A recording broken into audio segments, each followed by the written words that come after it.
just having issues right now with one of our teams. We can't accept invites on the weekend. Okay.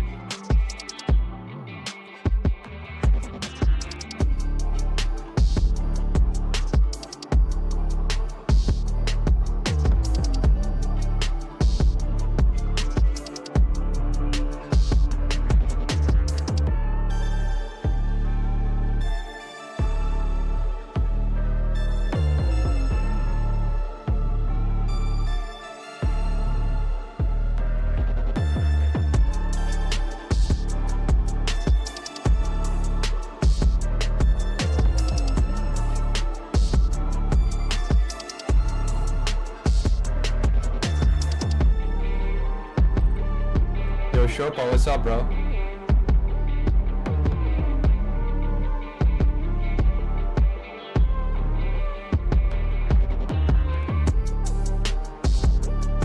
Okay, sorry.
Yeah, I follow. Yeah, but never do so. Yeah, I followed it. Yeah, man.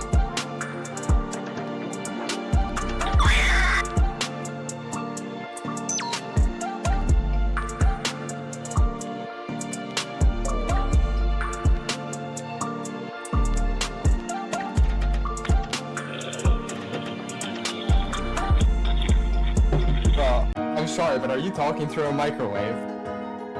Yup. You're talking through an Amazon Fire Stick, bro.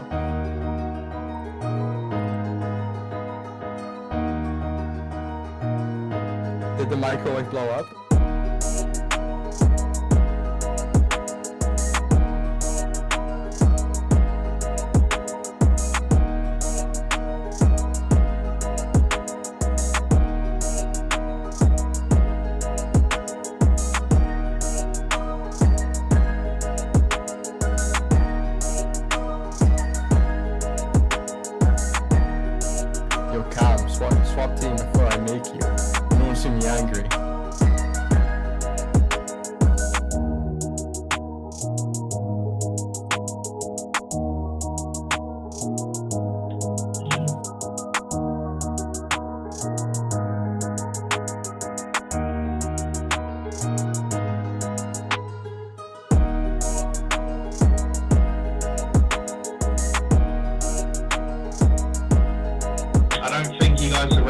about what's about to happen.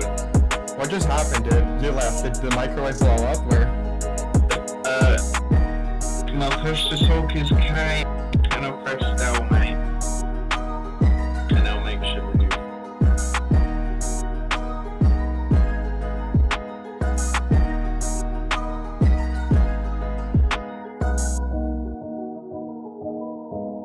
Yo, are you sober? Because you're not allowed to be on drugs during the, Hey! Don't talk about that, I'm in rehab. Oh, you want to hit it so bad right now. It's calling you, bro. Chill out, bro, chill out.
Welcome to another season of the Welsh Esports League. I am Muhcreedy. Joining me today is PuffoBob.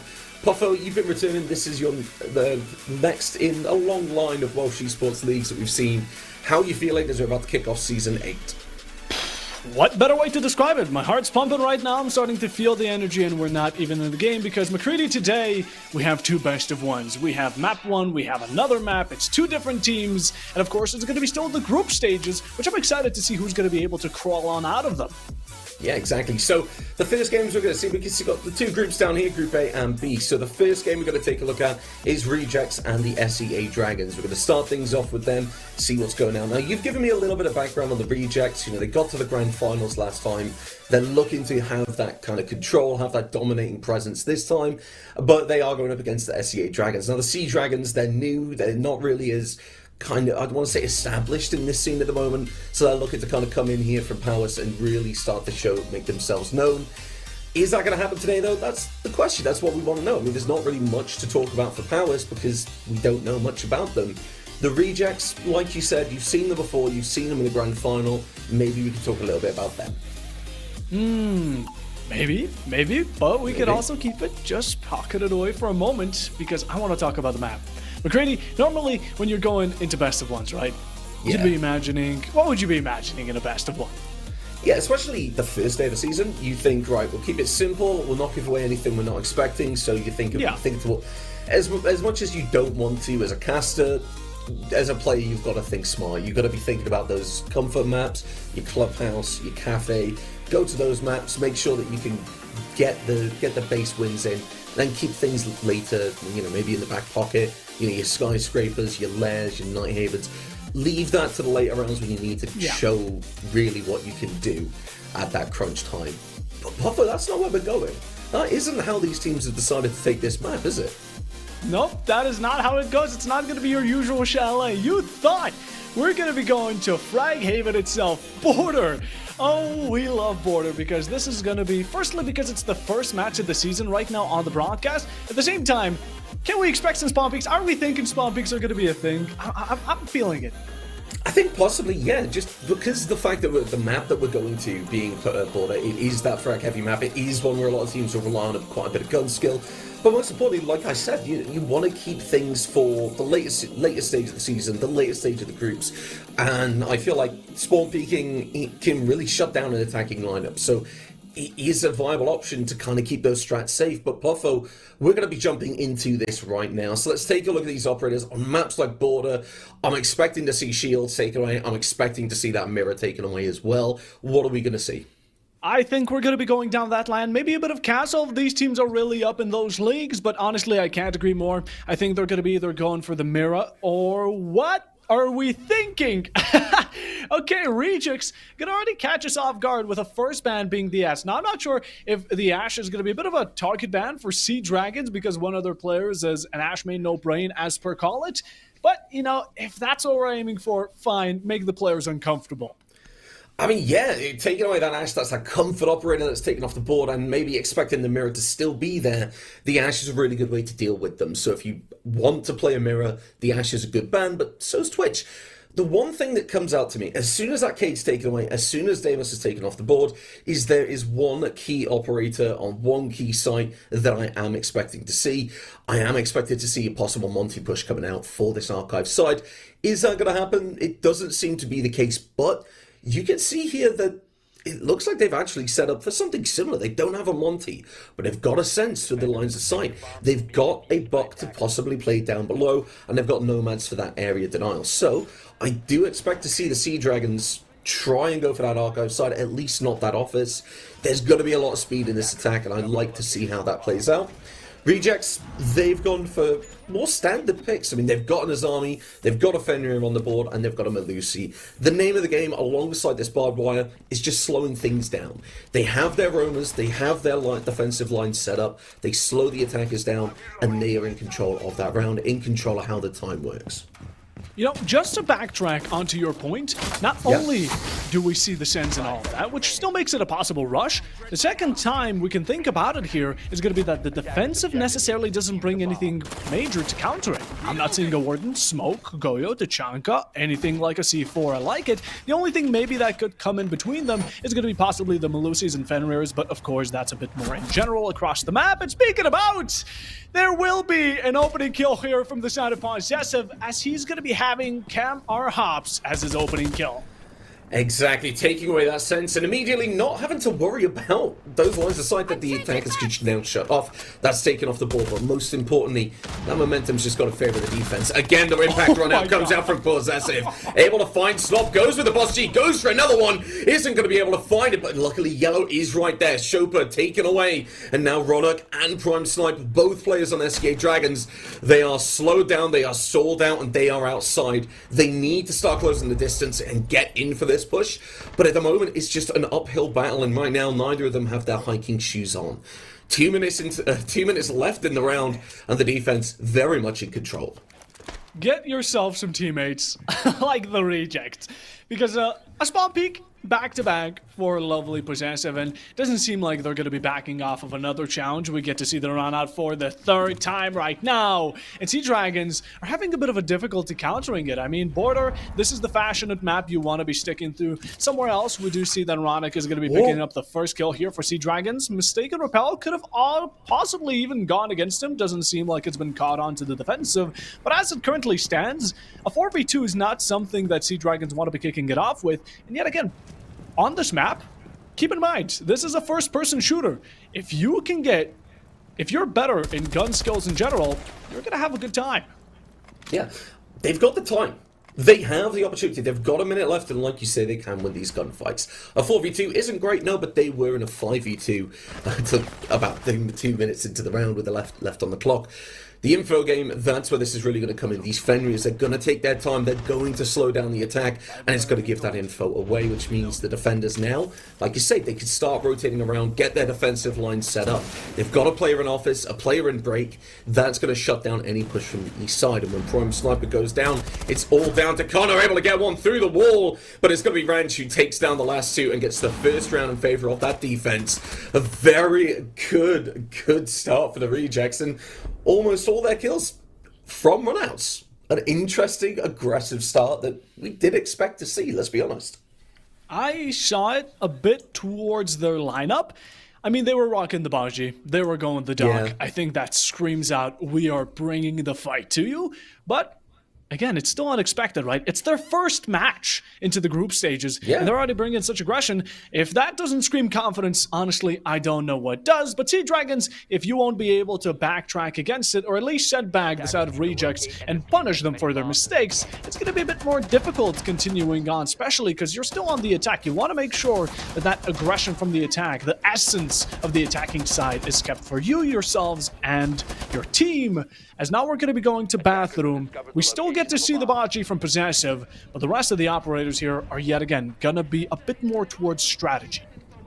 Yeah, exactly. And this is where I feel like the Azami is actually going to come into a lot more frame now that they're not running straight out of the route, as far as I know.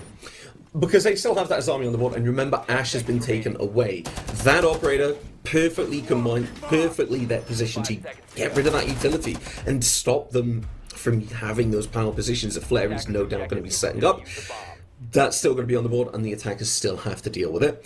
Now, you can see, like you say, a very different lineup coming out from the side of Sea Dragons, and it looks like Rejects are going to be looking for the aggression. Hopefully they can catch that Flores. Hopefully they can get Dokkaebi to start things off, the first couple of kills on the round. Hopefully that can happen, but it looks like Sea Dragons, they're playing a bit more safe. They don't need to overpeak. They don't need to give anything away, and I think they've realized how Rejects are going to be playing this. They're going to be right up there for the gunfights. I mean, we saw Yellow, we saw Possessive. They are ready to jump out of that main door if they need to.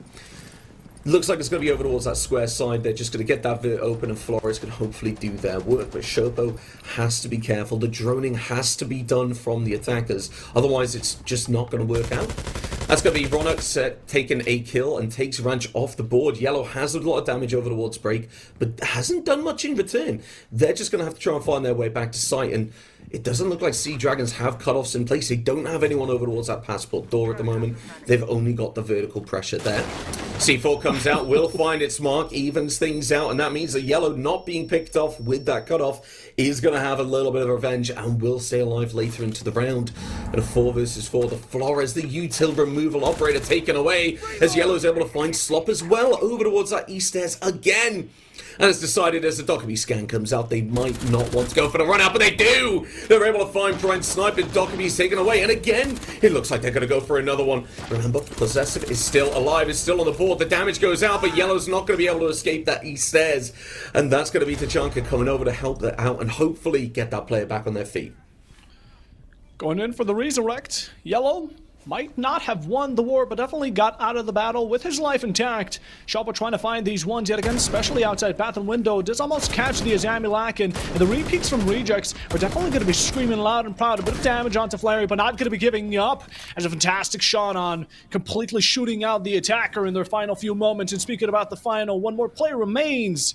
Camera hops, last to stand, 45 on the clock, and currently 4 to face. Necessarily can't go in for this jump in with a lot of safety, but does require the diffuser if you want to initiate that post plant, which brings a lot of pressure for the defensive side. But it's the only thing you currently have in your grasp. I imagine the sound call is going to be there. You go through the rotation, find yourself completely confuzzled. Where may these enemies be? Last one's waiting to lure you out. Go for the plant, but it doesn't seem like anyone from Rejects has quite caught on to it yet, and it might just be too late now. All four are going to be moving in a single line position, ready to initiate this final attacker standing in their way. Does not get the first, really low HP, and they're all at once on him. Yellow with a quad.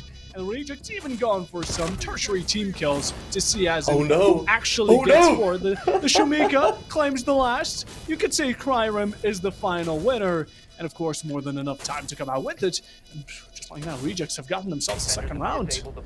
Yeah, again, I like that we saw the opening pick come out from Sea Dragons. They're able to kind of get that back in their favor, but yeah, Ranch got taken down, the Legion Gumais were removed, but there wasn't a real capitalization from Sea Dragons. I mean, they didn't start pressuring that top floor. The Ram, when they went for the execute, died with 3 Ram charges in their pocket. That shouldn't really happen at all. I mean, they lost a player trying to take the top floor. They were able to get a refrag out there. They had a lot more to work with. They had the soft vertical to work with, and all they really needed was to just clear out yellow. A player over towards that passport side, they would have caught a drop. They would have got the information about that. A player towards that top east, they would have seen when they tried to push up again.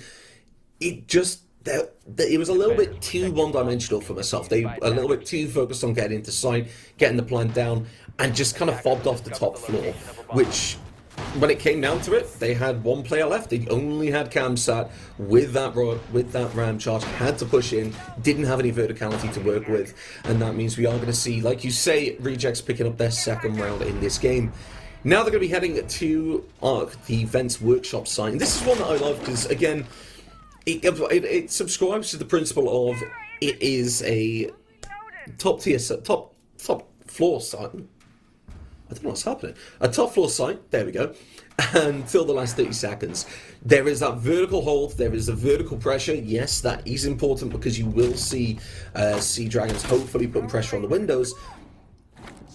But realistically, they got to get that top floor control. They have the operators to do it, a Ying, a Monty, and Osa. They can put that pressure on that top floor. And for me, it's all about how they're going to deal with that. How do they deal with Flary? How do they deal with Cryrim? Because if they don't, and they find themselves forced into just that fence, they're really going to struggle. And as things start off, are they ready for Possessive? It doesn't look like they are. Cam gets taken down. The Ying as well. The vent push operator. That's the entire focus of that push. Has just been taken off the board. They've been down, they've not been finished off, but Ronak is able to find an answer, will get Possessive, and will, in theory, keep that player advantage in favour of Sea Dragons. After such a dominating 2 rounds, it seems like Rejects have gotten a bit too comfortable in their own shoes. Now losing Possessive, yet again, that aggression has started getting adapted upon from the side of Sea Dragons. They're expecting it around each nook and cranny, and their setup is going to be that execution opening, especially with the Ying, Osa, and Monty to allow them easy entry, but not without any gunfights, as Yellow is going to be picking himself up the second rather, for the side of it. But Sea Dragons get back, strike even stronger, although you've lost your Ying in the meanwhile, which is not going to be the greatest of exchanges, but Cryrim is going to make it all for naught as finding Roddick amidst all this chaos that's been evolving, and this top floor still possessed, still taken. Slop makes it a bit of a less even fight, with Cryrim's life now being lost. And just like it, still waiting, stalling around, not making much of a move, and time is starting to run out. Exactly, the Monty starts to push in, gets the information of 3 versus 2, but in terms of guns, a 2v2. Here's the thing though, you see some of that flame going out, that's going to stop the push, and with a minute left on the clock, they don't really have the time to work with. They're going to pop that, get it open sooner, but that is going to do a bit of damage to Prime.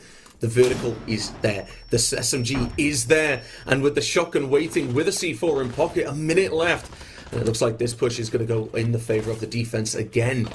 Question is, can Sea Dragons deal with it? Prime starts to move in, but doesn't have the backup to really make it work. They know the vert's there, but they can't push for that. They have to go for that doorway instead, don't they?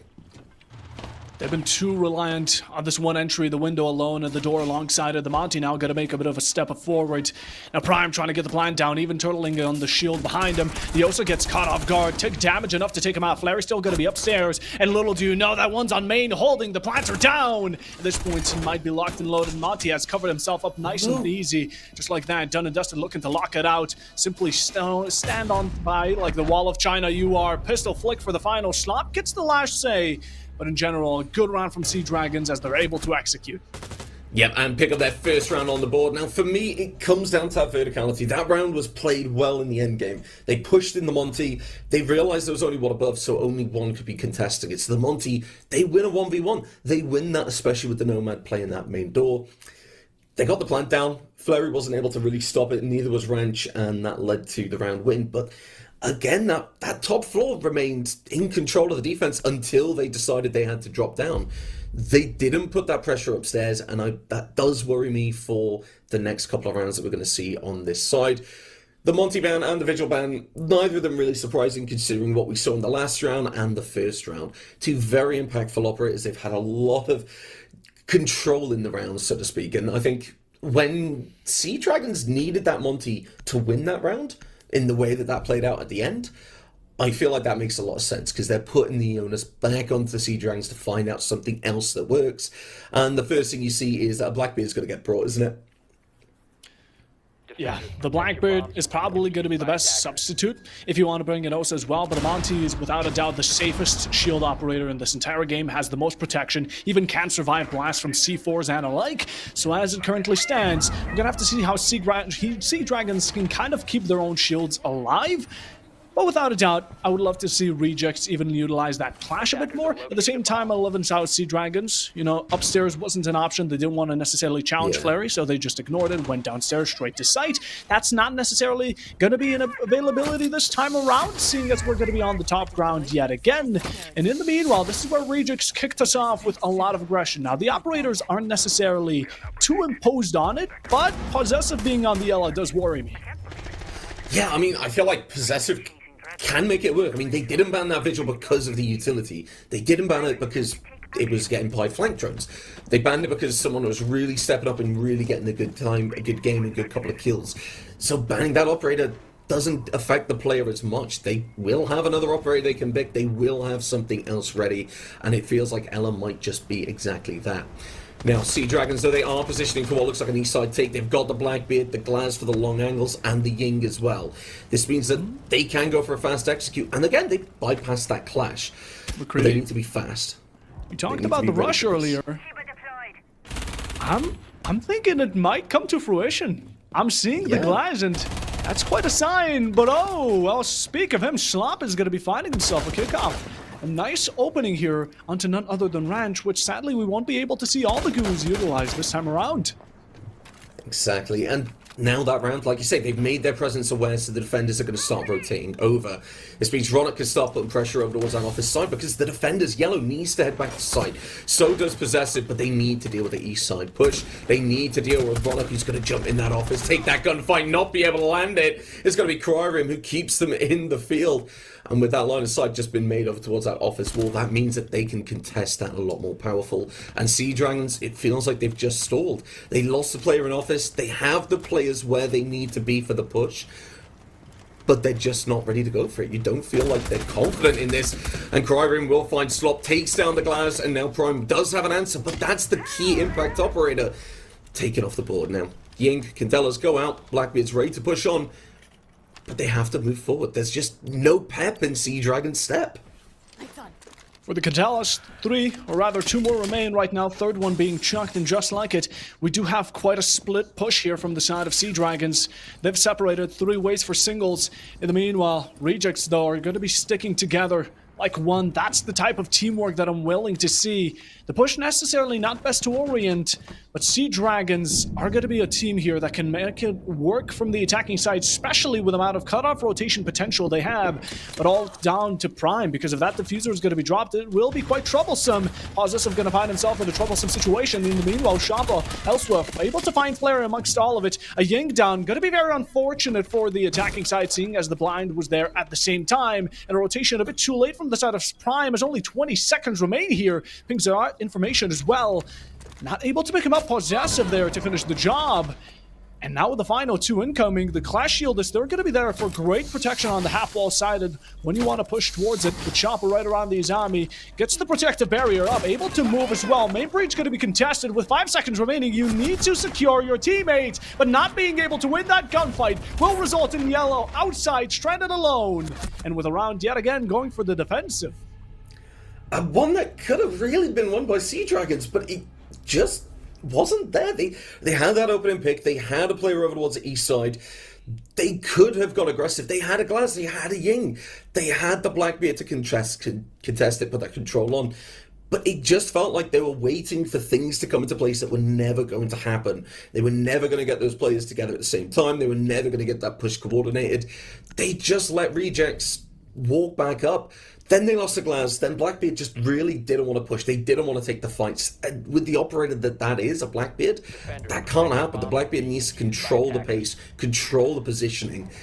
They just didn't do that. They didn't take full advantage of that operator.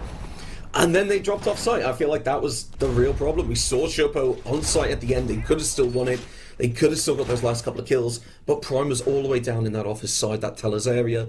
And that meant it took so much time rotating over.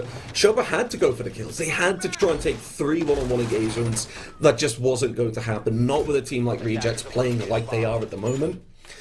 That round really worries me for how we're going to see the rest of this, for this last round, last couple of rounds play out on the defense. I don't feel very confident saying Sea Dragons have it unless they can find a little bit more coordination and a little bit more cohesion for this. And now we're going to be heading to Passport, and that's an interesting site. A lot of teams don't really like to take because of how much verticality the attackers can get control of. But for a team like Rejects, why wouldn't they try and take it, especially with a clash out here aggressively, Puffo?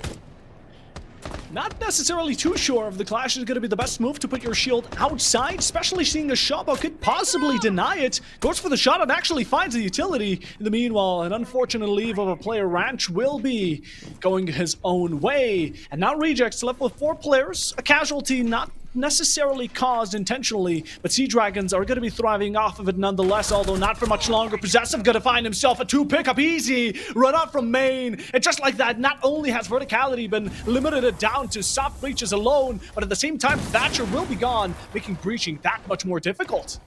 Yeah, Fuse as well, the area denial operator taken off the board. The Thatcher, like you said, making the hard breaching more difficult. But Roddock's able to find not 1 but 2 kills. Very close just to even things out and keep that player advantage in their side. Case has been picked up by Shopo, but now there's still the issue. Sea Dragons need to get this material control. They need to get the site control. And while the utilities open up, Crime Room will take that off, take that Zephyr off the board. And now it's all down to Cam, who's not found a frag just yet. And Roddock, who is low on HP as well. Cryrim, the Clash, and the Solace, perfect for this because they can just run upstairs, use that Solace scanner, and just shoot whoever tries to go for the plan. It's all down to frags here for the side of Sea Dragons. They need to hit their shots, and as they start to push in, the question is, are they going to be able to? No, because Roddock's finding the shotgun of Cryrim there, picks him off, and now the Thermite, the support player, has to come up massively with 1:15 left on the clock. Minute 15, all that's going to be standing between you and an imminent loss. Yet again, Rejects are looking to continue this streak. 2 players seeking currently. Not able to find a single. Camera will have to back off for the moment being.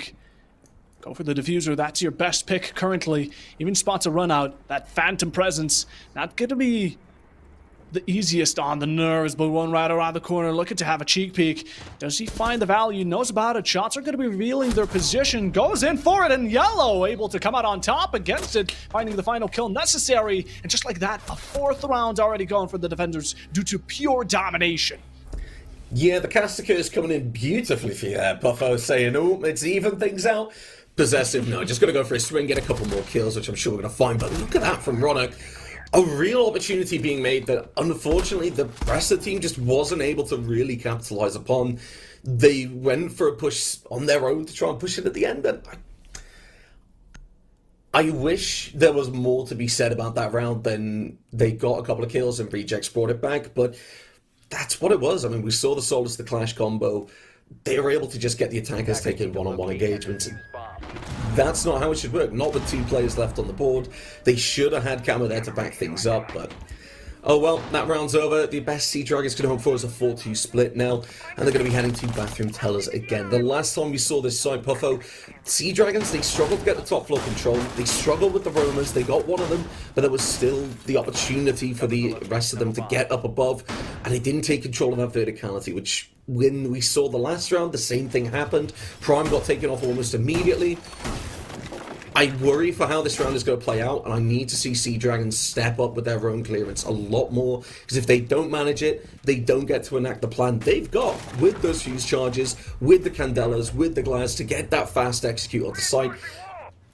I feel like something big needs to change here, whereas Rejects, they just need to just need to maintain the course. They're doing well, they're getting early kills, and most importantly, you got a couple of players there, Yellow, Possessive, and Cryrim, who can all step up.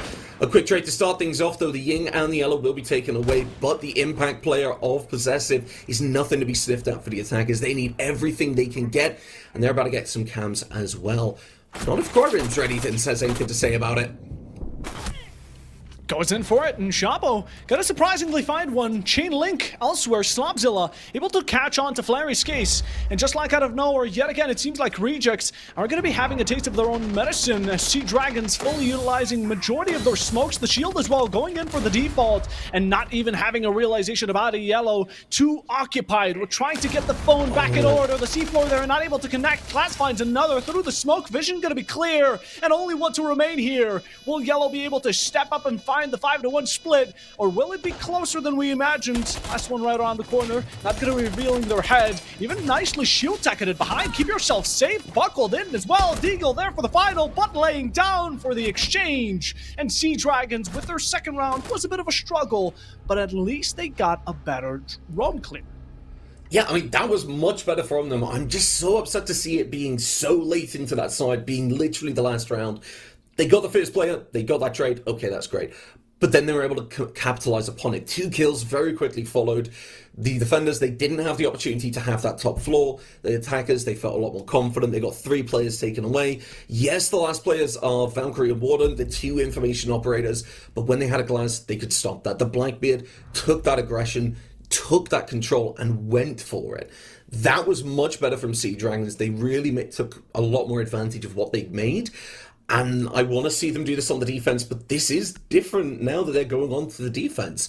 I mean, we're going to see a couple of operators taken away. Mirror, Thermite, Ace, and Warden going to find ourselves taken away. And you can see Sea Dragons, they've very much gone for the anti-hard breach method, which we've seen a lot in Ranked. You take away those operators, they're left with Habanas and secondary hard breach gadgets. These all take time, and in the case of the secondary gadgets, you have to get up close and personal, don't you? Yeah, 100%, and I think that's going to be something Rejects are looking forward to. We've seen the type of play style they have, tending even onto the defense, forward to the attack. I think that's something that can be mirrored between the two, and especially looking at their current lineup. Now, of course, there's going to be 6 picks, but I'm still seeing the Ash Possessive. I see what you're doing. As for Sea Dragons, they're 2 rounds below. They're on the defensive, which is definitely going to be a bit of a prioritization. You need to make sure some of these rounds tend to go your way, because yet again, Rejects are not too large of a step away from their own match point. And this is only 1 map. Keep in mind, this is not going to be a best of 3. No second chances. After this map is lost, it's done and dusted. You guys go to bed, or whatever you tend to do after. But as we're still going on, I'm interested to see the changes that Rejects are going to be applying to their attack, because as of current, we're seeing some drastic ones. Yeah, I mean, looking at this lineup, this screams out that Archive Office sign to me, because look at it, you have the lineup, you got the Fuse, you get that pressure on the windows, whether it be Sandwich, whether it be over towards the Archive side. The Blackbeard takes control, once these roamers are pushed out of positions, they can start to apply pressure and put themselves in these difficult spots, so that Sea Dragons can't rotate around, they can't have that freedom of movement. The Glass as well going to do exactly the same with the smokes, but it looks like they're going to focus on this main breach, which means they need to clear out CC, they need to have good droning, and they need to have coordination. The Bravo's going to start things off, hopefully get that util off the wall. They can see the K-Claws, they know that's there. While they're sealing it, they're going to have the Blackbeard push in. The nades will get caught by the ADS, but there's a player behind half wall. Yellow's able to find Shopo, but the Cade is still there. Kamas still has a C4, can get some beautiful kills if they rip it at the right time. Yes. It looks like they might get 4, might get 3, but they're not going to get any. They do damage to Cryrim, get taken down, and it's going to be Ronacon finding 2 kills. Flary having an answer. Oh, from rags to riches, just like that. Somehow Rejects have come out of this alive, and they're going to be keeping up the possession, not only pistols as well, but like not even tending to go for that defuser, maybe pick it up. But from behind, Possessive has been sneaking in your backyard. He finds the final 2 in Rejects, 5-2. 1 step away from match point, but keep in mind, their split, their distraction, phenomenal. In the last few moments, everyone was so diverted by the shields, by the pure aggression, not trying to find the moment, and maybe a bit of headspace for themselves. Little do they know, Possessive is right beneath their noses, and yet again, Camera hopes a second or 2, maybe delay or not, but that C4 could have been a game changer, and unfortunately, it did not end up doing so. I feel like Kama, it was just a little bit too late to realize you could have had that because the attackers pushed in. as soon as that smoke goes off, that ADS pops as well with the Blackbeard at half wall. That's what I'm pulling the C4. It goes out, it catches those players because they kind of waited a bit too long, which meant that when they did pull that C4 out, when they did go for that throw, the attackers, they were able to run away. It wasn't an instant throw either, which meant they could reposition, they could back away, and that's exactly what they did. A lot of damage was taken off the board on the attacking side, but that's what they needed. As soon as they knew where the player was, Yellow jumped over, got the kill, and then we saw Possessive, like you say, go for that second angle, split them in half, and that's what good teams do, by the way.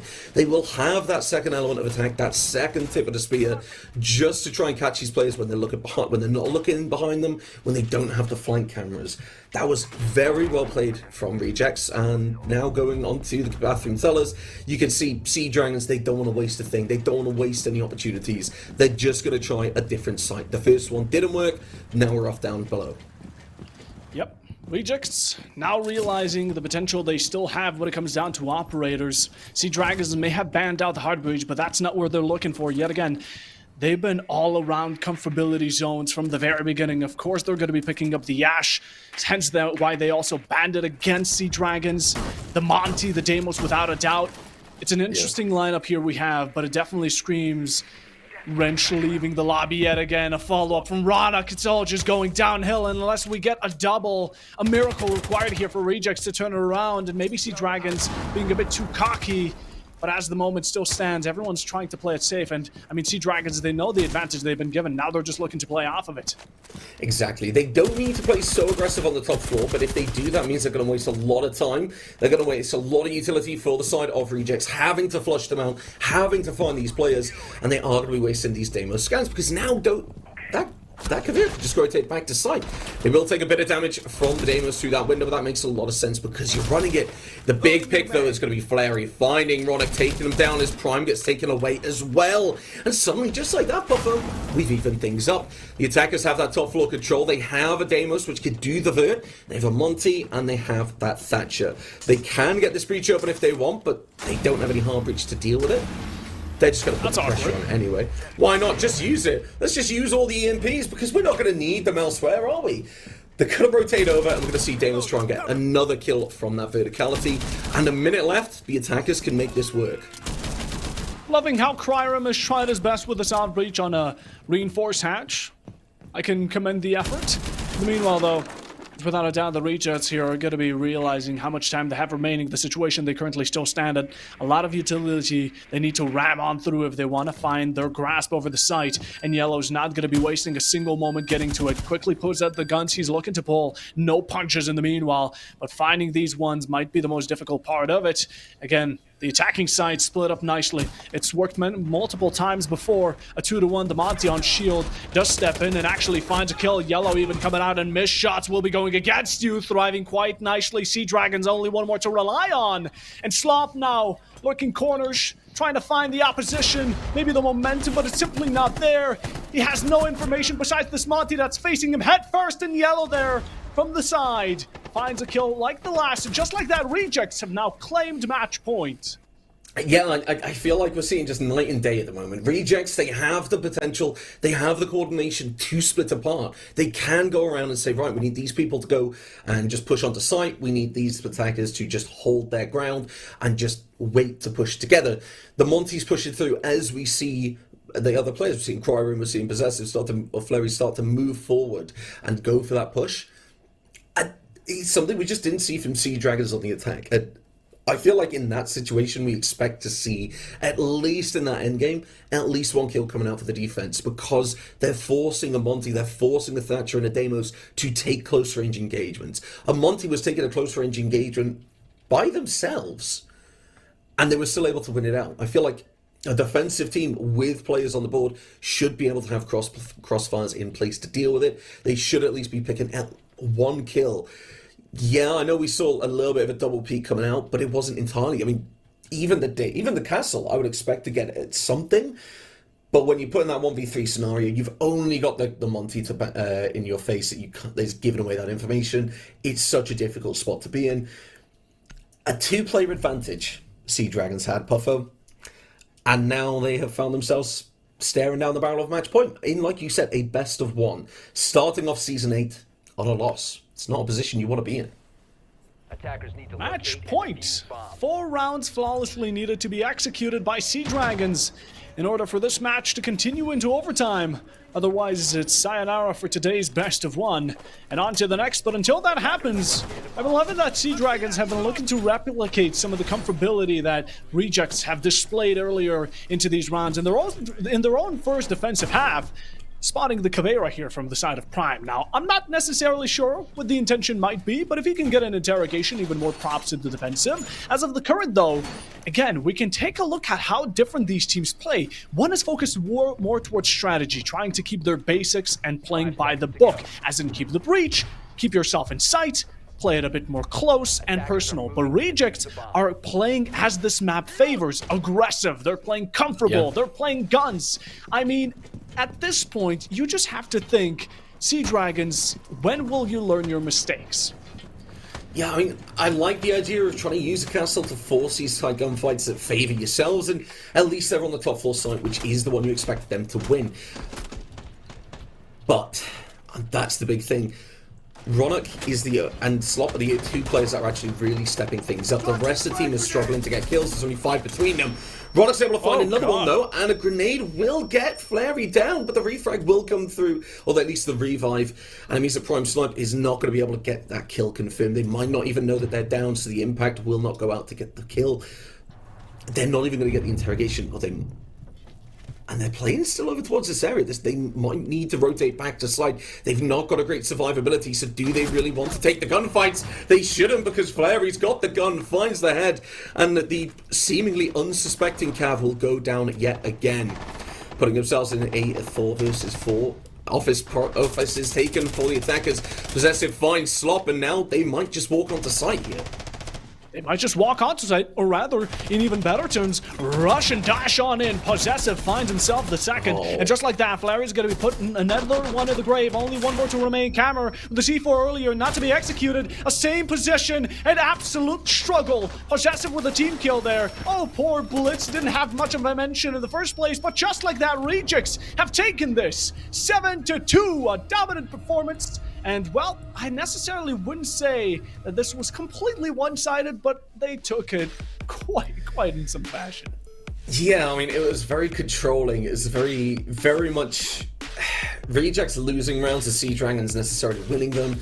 And I feel like they were just the better team. For the side of Sea Dragons, because, again, this is only the group stages. This is only the first game. They might not be warm. They might not have stress-tested the strats. And it might not be a map that they really wanted to go to. I feel like there's a lot to work on, at least. I mean, it's realizing what the enemy team are good at. In this case, it was fragging. So realizing, okay, well, do we need to take all these gunfights? Get that risk-reward mentality in your head. Is it worth, say as a Caveira, going back to look and try and get that kill and just peeking? Or is it worth getting yourself back to site, saving your utility for the late rounds, saving your life to try and flank at those crucial moments like we saw Possessive do a lot of, though? I feel like going back to the drawing board there and just kind of looking at how they played, what they could have done better, I feel like they're going to benefit a lot. There's a lot to work on, and that's not a bad thing. There's a lot of space to improve and develop, and that's what this league is all about, really. Correct me if I'm wrong. Yeah, no, it's without a doubt. At the same time, I think just in general, while though Rejects knew what they were working with, they know every single aspect they have in their inventory, they utilize it to its max. Sea Dragons, they put up a decent effort. It simply was not enough, and that's border done. Now, we do have another matchup coming, and it will be Goats versus Pit Ponies, or the Goats versus Pit Ponies. Now, are they the greatest of all time? That's something for time to tell, and we're going to be cutting it to just a short break so we can get set up nicely and easily, and we'll be right back with you.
Ponies facing the greatest of all time. Now that's going to be a matchup if I've ever seen it. And earlier we saw quite a dominating spree on Border Rejects going 7-2 against Sea Dragons. But we look to the future instead of the past, as it's still me, PuffoBob, joined along the lovely Muhcreedy. And Muhcreedy, what are we thinking about this upcoming match?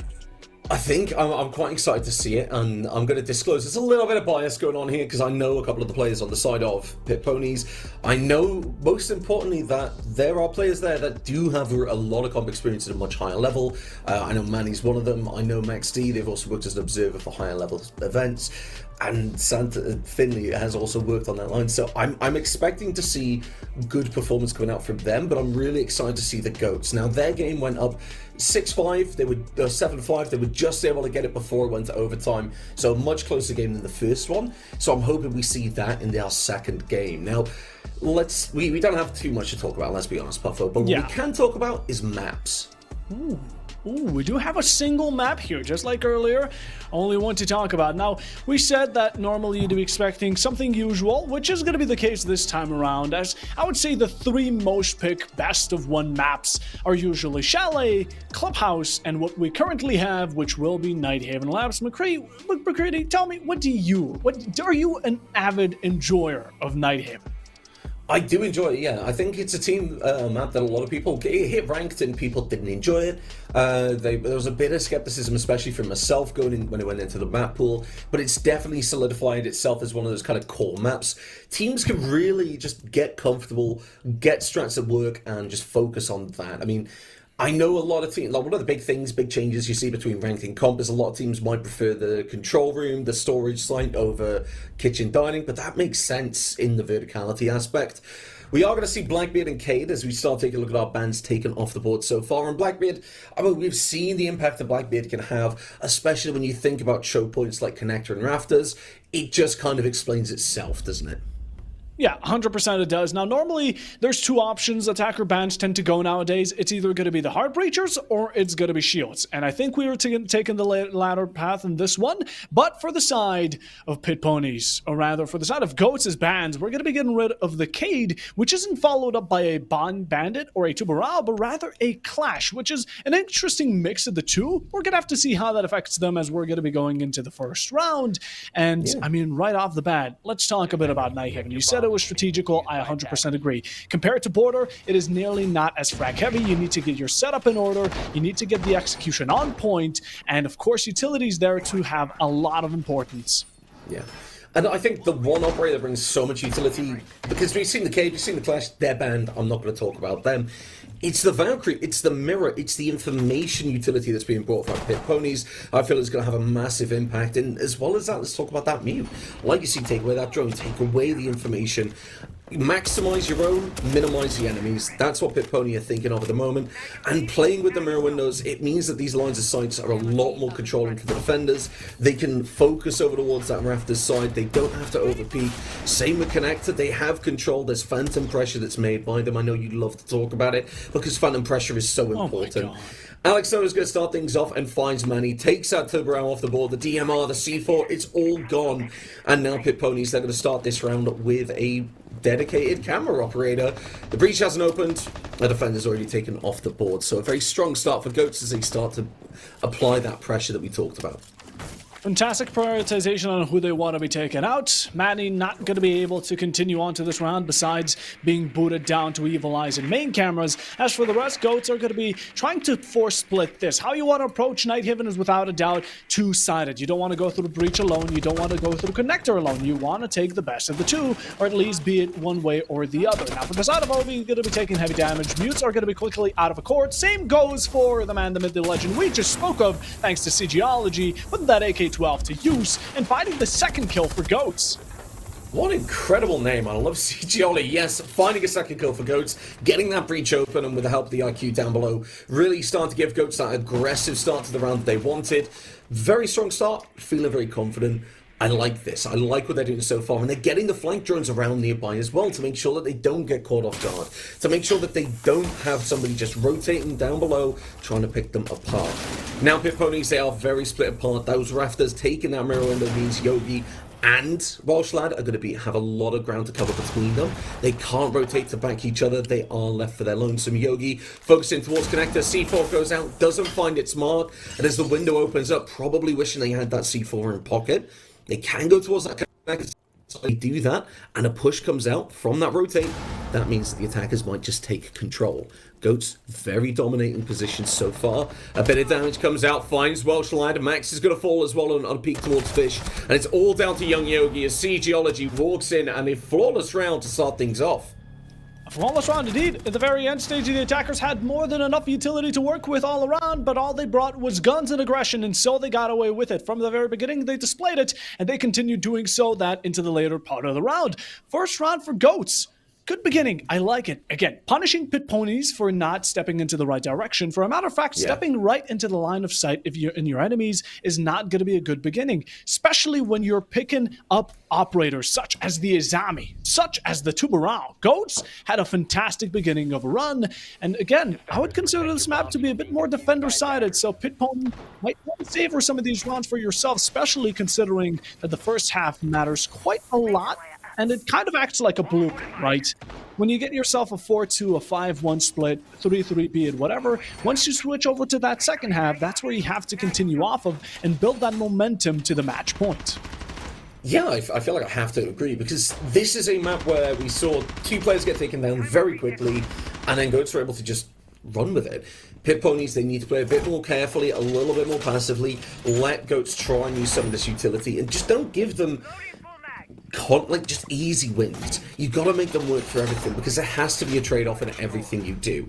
Make them cost the most utility, the most time, the most in positioning. Make them use as much as you can to stop them. Now, I like what Manny's doing here. They're going down below and they're looking for that IQ. They're looking for Disabled, who's going to try and get below and get that utility.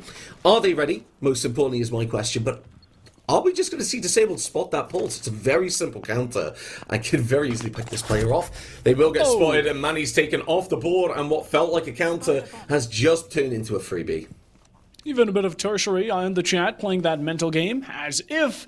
And now Goats, yet again, opening it up with an extremely important pick. We've seen this in the previous round. We're going to see it in the current as well. And pit ponies not being able to sustain your own player base might be something that could be a downbringer coming in, not only for this one, but the later ones to come. As of the current being, though, Goats are fantastic also with their lineups. We speak about it. They bring operators to perfectly counter the mirror of the Twitch. We talk about it, the IQ for the Pulse, and the Capcan. But as we step away from it, a step in by Alex will be opening up another opportunity for Goats to play a bit more aggressive yet again, as finding the Izami for the second time, the second round in a row. Geology continues the streak, chaining it on to only the last one to remain, and Abi only to stand still besides his nicely constructed mirror window, although completely outnumbered. Disable puts the final shot in him, make sure he's not going to be walking again, not this round at least. Yeah, I think it comes down, you said they had the operators that countered the defensive, but nothing counters defenders better than a gun to the head, because you're looking at these gunfights and they are controlling. Alex and Geology both, even though they're not playing these IQs, they are confident. They are constantly taking those opportunities, picking apart these players and forcing defenders to play separately. We are going to have a rehost, so you are going to see our face just for a little bit while we talk a little bit more about what we've seen. But again, I think, like you say, Puffer, with seeing pit ponies give away a bit too much, give away a few too many opportunities, and they're not making the Goats work hard enough for it. They're letting these players pick them off and just get them one by one, and that's a worrying thing for me. We've seen it 2 rounds in a row. It can't continue, otherwise we're just going to see them hemorrhage rounds. This is the site that a lot of teams expect to win. This is the primary site for a lot of players. They go to this site knowing that they can get around on the board, or at least 2. So I expect to see us head down below. They didn't win the first 2 rounds. Try something different. You don't have the rounds to waste. Try and get a 3rd time.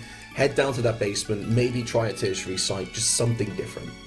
Something different, a plan B, because plan A clearly isn't working in the making. Top side has been a disaster. I haven't been seeing that much of a fight back from the side of Pit Ponies. I mean, Goats have been taking it away, finding the first 2 kills that are extremely important, then continuing it on until it's essentially a 1vx, which normally is around the 4 or 5 count on the enemy player base, and that's just very terrifying to see. Yet again, it's these early rounds. Now, if Goats are just snowballing it at the very beginning and Pit Ponies haven't necessarily had the momentum to react to it, that's completely fine. But you are going to be the ones hurting by it towards the end of the game in general, Pit Ponies. Make sure your defense counts. Like McCready said it, take a different site, take a different opportunity, see how it goes, and most importantly, these early rounds, make sure to stall, not go for gunfights. Yeah, because that's why, like you say, it's snowballed. That's the perfect word for each round that we've seen so far. A kill has gone in favor of the attack. They have taken advantage. They have taken ground for it. They have taken site control, and they have forced defenders to play a part. I mean, going into it, it's understandable, like you say, to struggle to kind of hit the ground running, especially going into a new map against a new team. But this is a best of one, like we hammered down on Border. There are no second chances on this. Once this map is done, that's it. You don't have your map pick to rely on. You just have to make the most of what you've got. And most importantly, yes, it is good to have a close game, and it is a lot of fun to have a close game. At the end of the day, the only thing that really matters is that score. Are you winning or are you not? And if you're giving away those rounds, you're giving away those early opportunities, then Goats are going to be in a much better position to find themselves there. I believe we are still looking to get this game sorted. It's not ready just yet to get back into it, but moving forward, we've spoken of the past. I mean, I feel like for the defense, for the side of Pit Ponies, again, I want to see them stall a bit, and I want to see if they do go down below. I'm going to do a little bit of theorycrafting here. If they do go down below, I want to see something more akin to an SSG style roam where they have set routes to pull back, because if they can do that, they're not kind of trapped on that top floor with, you know, no support, no idea where to go from there, and just giving up a gunfight. If they have kind of routes that they've planned, kind of positions they can meet up towards that middle floor, towards the hatches, they have a lot more potential to waste time, and if they do lose something, at least refrag, get something back for it. That's what I'd like to see from Pit Ponies. I don't know if we're going to see that though, because I don't really know. We don't really know these teams. The season 1, day 1, they might just turn around and have a completely different game moving forward. But that's the joy of it. That's what excites me, Puffo, because we're going to find out exactly what happens. Yeah, 100%. The one point I really want to have a holdover right now that you mentioned is that alignment between the players. I mean, we can take a look yet again between the side of Pit Ponies and Goats. Goats definitely are playing a lot more together as a team. You could call it hive mind mindset, whatever term you want to use. Goats are ones that play together, and again, they play by the book. They don't overcomplicate. They go simply for breach. If they see a player, they kill him, and of course, they take their opportunities with aggression when necessary, as in peek when you can get a kill and be safe at the same time. With Pit Ponies, 2 first frags, not a single refrag. You're playing completely separated, as if each man is playing their own game. That is not something you want to do on Nighthaven. Maybe it would have been excused on Border. You know, I'll give him the handoff there. But we are on a completely different map, and this one punishes you heavily for not working like a team, and it's been displayed for the past 2 rounds, but it's only 2 rounds, right? Let's give him 3 full rounds to see how it actually sets in between these 2 teams. Although at that point, I'm scared that it might be a bit too late already. Yeah, that's the thing. I mean, seeing adaptations coming through mid-game is good. You are seeing good things coming out from, in this case, for example, Pit Ponies. If they bring it back, that's good. But then, like you say, they don't have many rounds to work with. They have to make sure that they can just lock in on all of their defensive rounds if they don't get the next one under their belt. And then they have to swap the momentum entirely. They have to go into the attack. And the way that we've seen Goats play so far, I feel like that really benefits how they're going to play the defense. They're going to play aggressive. They're going to play in your face against the attackers. They know they can win the gunfight, so that's what they want to do. Their plan doesn't seem to feel like, here's the strats, here's the positioning, here's what we have to do, here's the checklist, you check everything off. It is, if you have an opportunity, like you said, take it. Take it and see what we can do with it, run with it. And I feel like on the defense, if they can have that aggressive start, that aggressive control, that's really going to be where we see Goats run away with it. Start to run away with it, unless Pit Ponies can shift, they can pivot, and keep that momentum going on the attack. And that's the crunch time for me. I feel like you say, later round, probably around that second ban phase, that's when we're going to see if this change is happening. Yeah, 100%. And one more aspect I think both of these teams are very different in is going to be intel gathering. The drone work from the side of Goats has been phenomenal. They've been keeping drones for the majority of the time, and at the same time, they've also been nicely gathering information, seeing what they can counter, how they can counter. We've seen the IQ to Pulse, we've seen the Twitch to the Mira, right? We've constantly seen it, and at the same time, they still keep the alignments around their entire lineup focused on their strategy. Get breach, push forward, be comfortable, play as a team. It's all set and easy, but for the side of Goats, it seems like they're just playing into their cards. For some reason, there's a bear trap set up, and instead of trying to avoid it, they step right into it each and every single time. Again, it's early into the round. There's not too many calls we can take, but that's the observation up until now. So hopefully Pit Ponies can take with a grain of salt, and at the same time, keep it in mind that maybe that's a way to improve. It was a learning curve, these two losses, but let's get back on our feet, and let's see the bounce back, Pit Ponies. It's now or never. Yeah, exactly. Now they are going to be heading down to that basement that we talked about. The question for me, are we going to see that more roaming game style? Are we going to see them just playing isolated individually like we've seen so far? Or are they going to be a little bit more coordinated? Now the operators that they're teasing us with, that Castle, that Solace, I feel like we will see those roamers.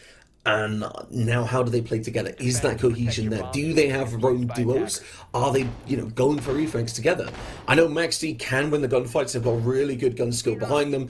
But that's not going to do everything. You can shoot as many heads as you want, but Siege is a game of strategy. If you are in a 1v5 situation and you're being peeked by 5 people, yeah, you could probably click 3 or 4 of those heads, but there's a very slim chance you're going to get that last one.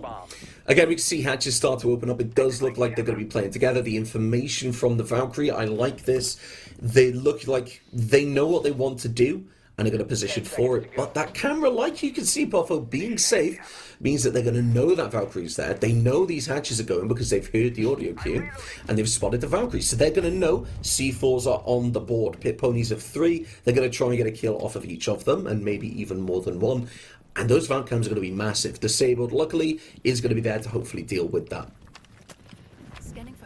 Masterwork, not even needing to use the IQ ability to spot out some of the gadgets coming in from the defensive.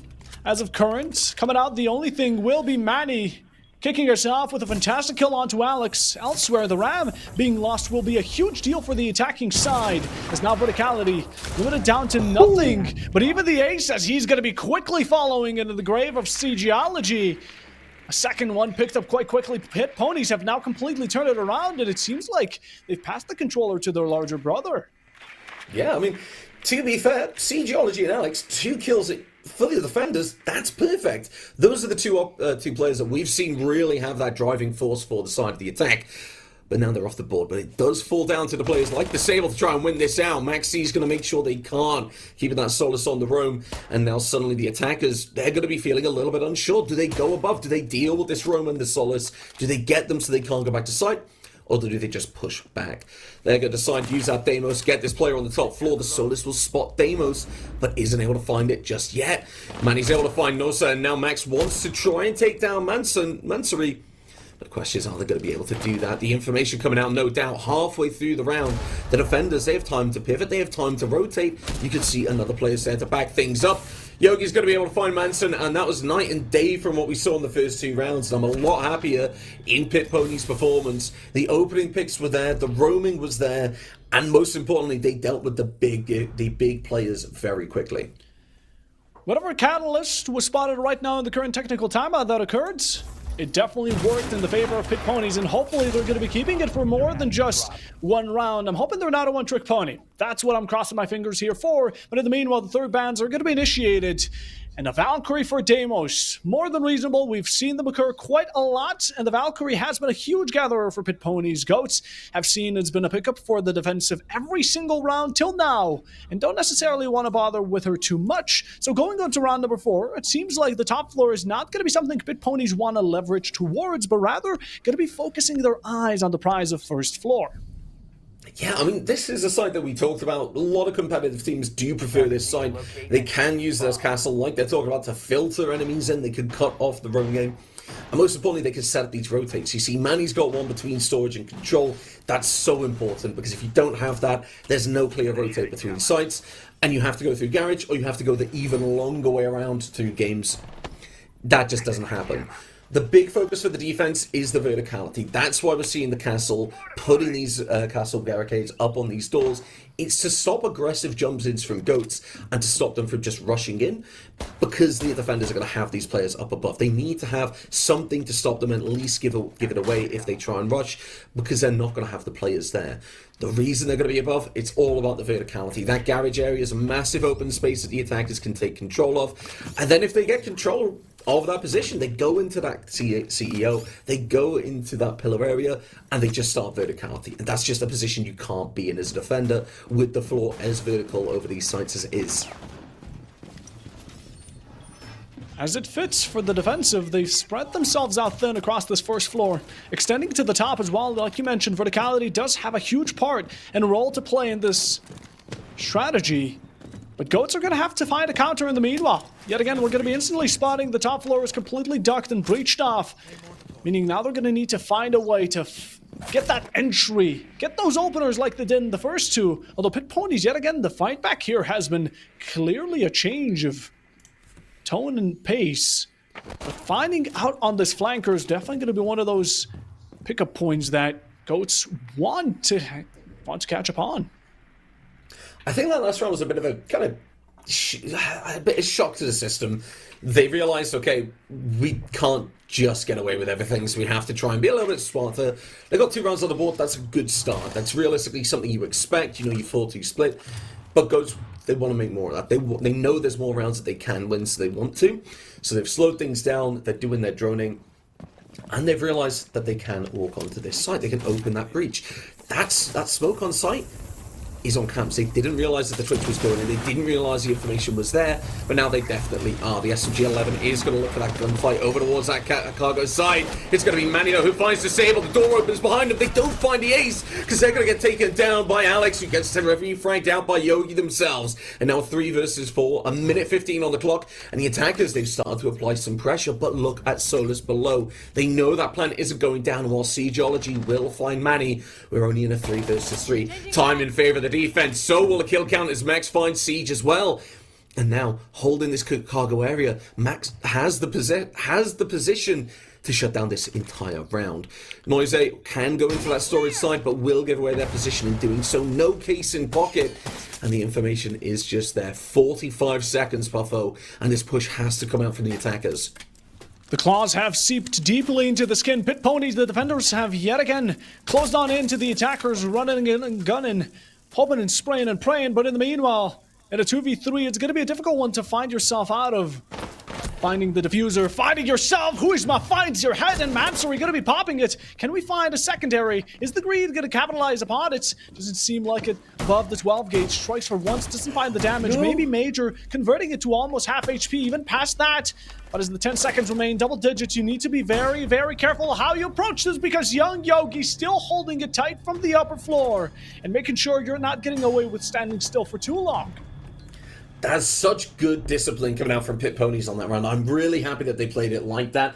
Seeing Manny up on that top floor, up on the top floor saying, okay, we're going to be smart about this. We're going to be up above, and we are going to say, right, they may have control of sight, but that's why I said these attackers are going to need to worry about that verticality. These defenders are going to be above because they had pre-placed angles that they knew they needed to watch. And the shotgun just did the work. Max, really good push up from Cargo. That was the impact point of the round there, where Pit Ponies really won it. They took control, they took Siegeology off of the board, and the case went down. The last 2 attackers, they didn't really have any answer. They just had to push in. They just had to try and win their ones. And yes, Noise was able to get a kill, but that just wasn't enough. They didn't have enough in the tank to really go all the way. And like you say, we're going to find ourselves on an even 2-2 scoreline. Pit Ponies not wanting to go back to that top floor. They've done the basement. They've done control and storage. Now they're going to go to kitchen dining. Again, vert heavy site, which makes a lot of sense. This is where Pit Ponies have done better, when they've had the opportunity to roam and when they've had the opportunity to have that vert control. But with this top floor site, it's a lot easier for the attackers to very quickly take control of top. They get control of meeting, they cut off connector, they can get that verticality quite easily. So are they going to do that? Let's find out. Interesting setup here. Pit Ponies love to play on the upper floor, but at the same time, when the bomb is going to be heading there, it's something they don't necessarily find too fond. As for Goats, the earlier round, they seem to be a bit more horizontal about their takes, as in the meanwhile, Young Yogi there with the aggression going to be picking up the opener, and yet again, Sigiology going in for the swing. What are we thinking? With the Ram again? That just limits the verticality our teammates have available up to it.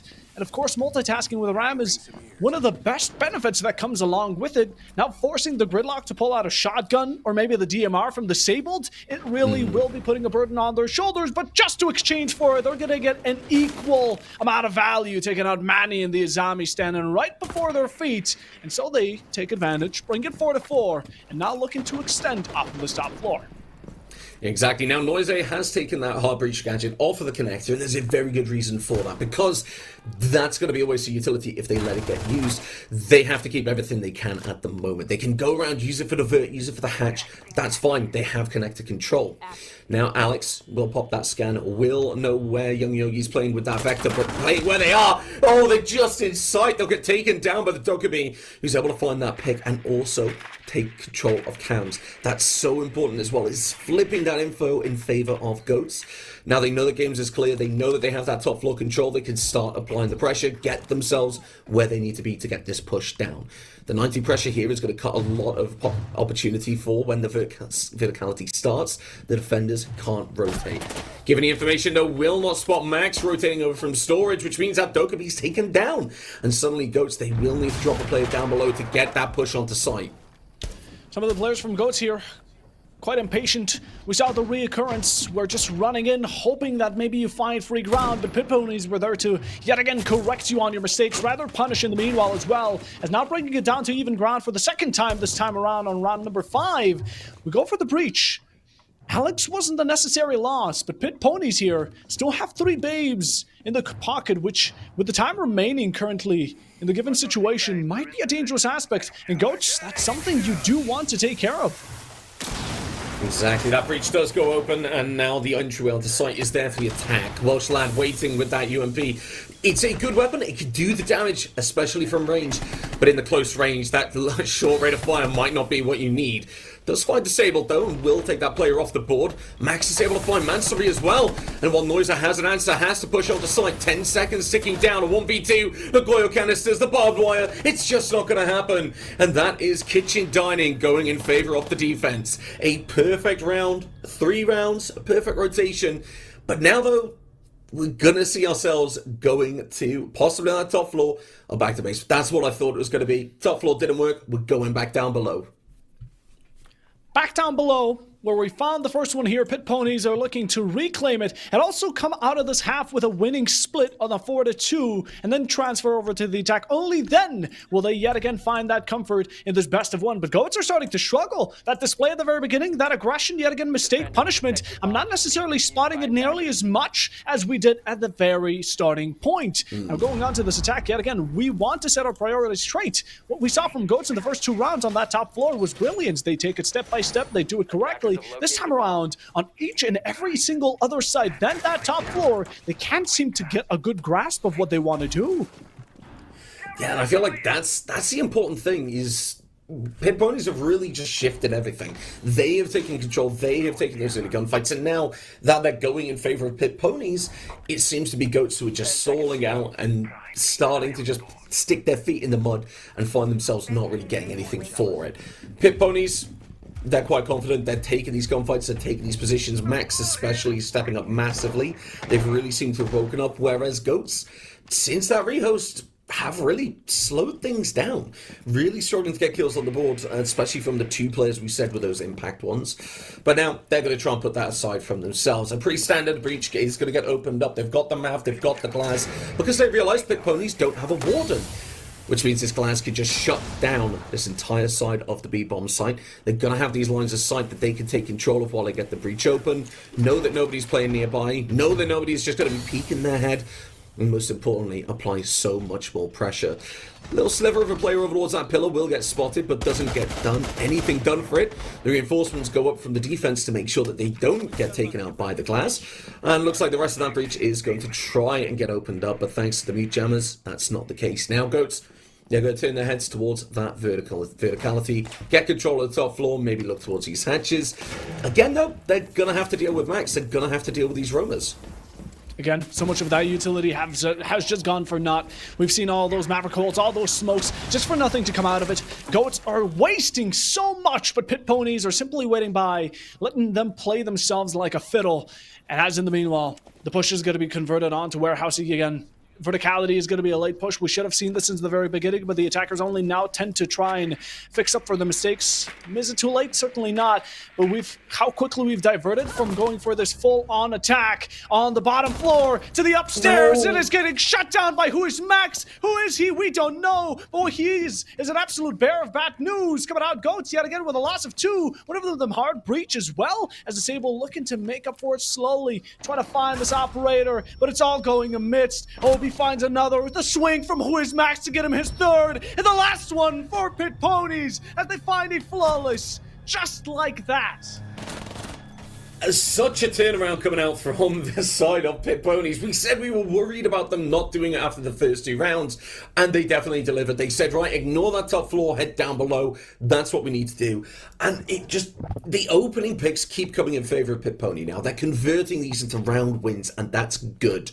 Max is stepping up, finding those frags, getting 2 kills towards Garage. That's amazing. That's incredible. It's the utility operator who hasn't got those cameras off the board, and it's the hard breacher who really hasn't had a lot of opportunity to get that util used.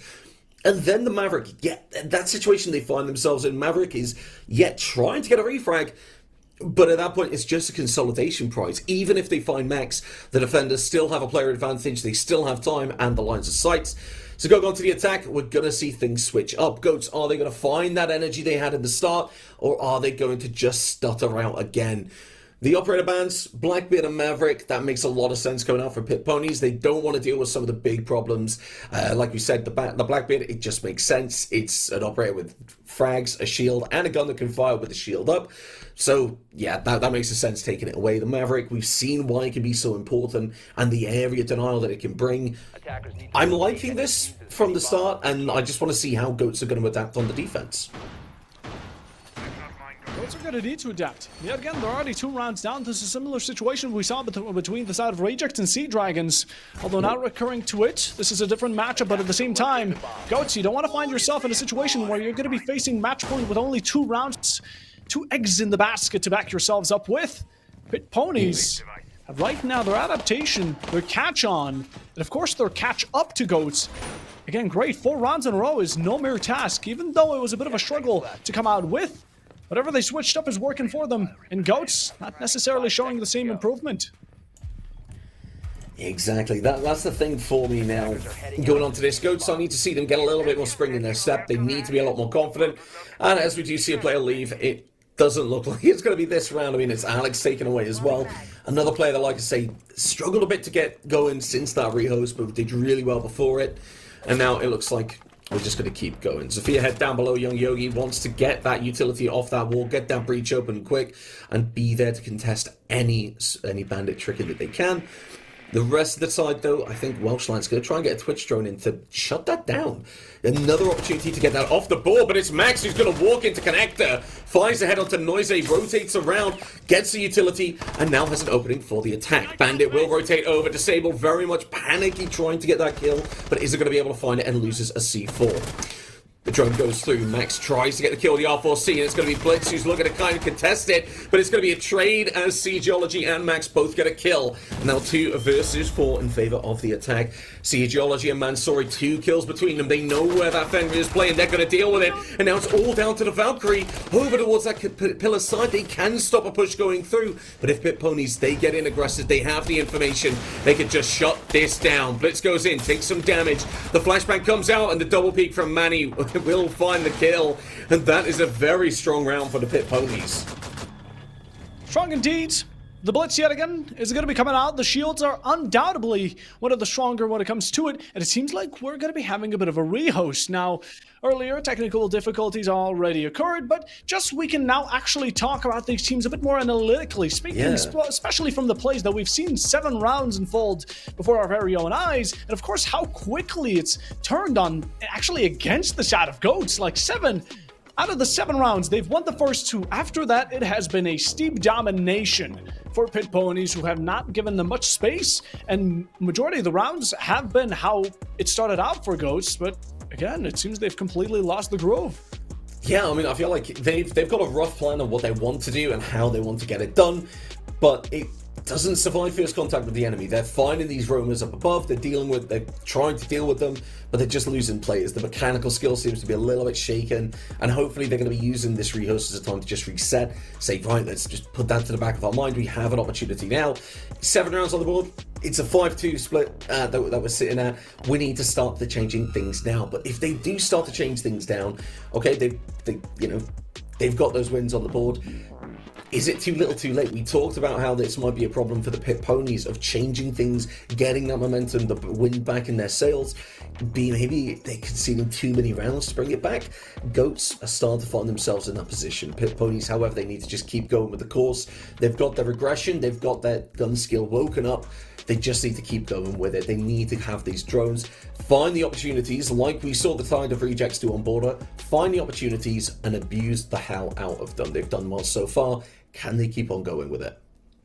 Can they keep on going with it? That's the real question right there. But of course, GOATs, I mean, as long as you're going to be allowing Pit Ponies to keep on getting away with it, that's going to be rounds flying past on you. And we've already seen 5 go. 2 more, and you're going to be out of the competition the same way that we saw Sea Dragons go up against the side of Rejects. Now, of course, we don't want that. A 7-2 isn't necessarily somewhat of a challenge. We saw GOATs in the previous match. Before they were playing this, they were streaming their own match, and they went 7-5 on Chalet with a really interesting last round. Of course, CGology going off and popping with a double and a very lurk-ish kill, but that's out of context. Keeping it here, you want to even it out. Again, this is your defense. They're playing to your ground. The bans are going to be somewhat balanced between the 2 teams, which is what I'm loving to see. And you're not utilizing what you see. Again, the first 2 rounds are completely different reflections, like the other side of a coin to what you are showing now. And I want to flip it yet again.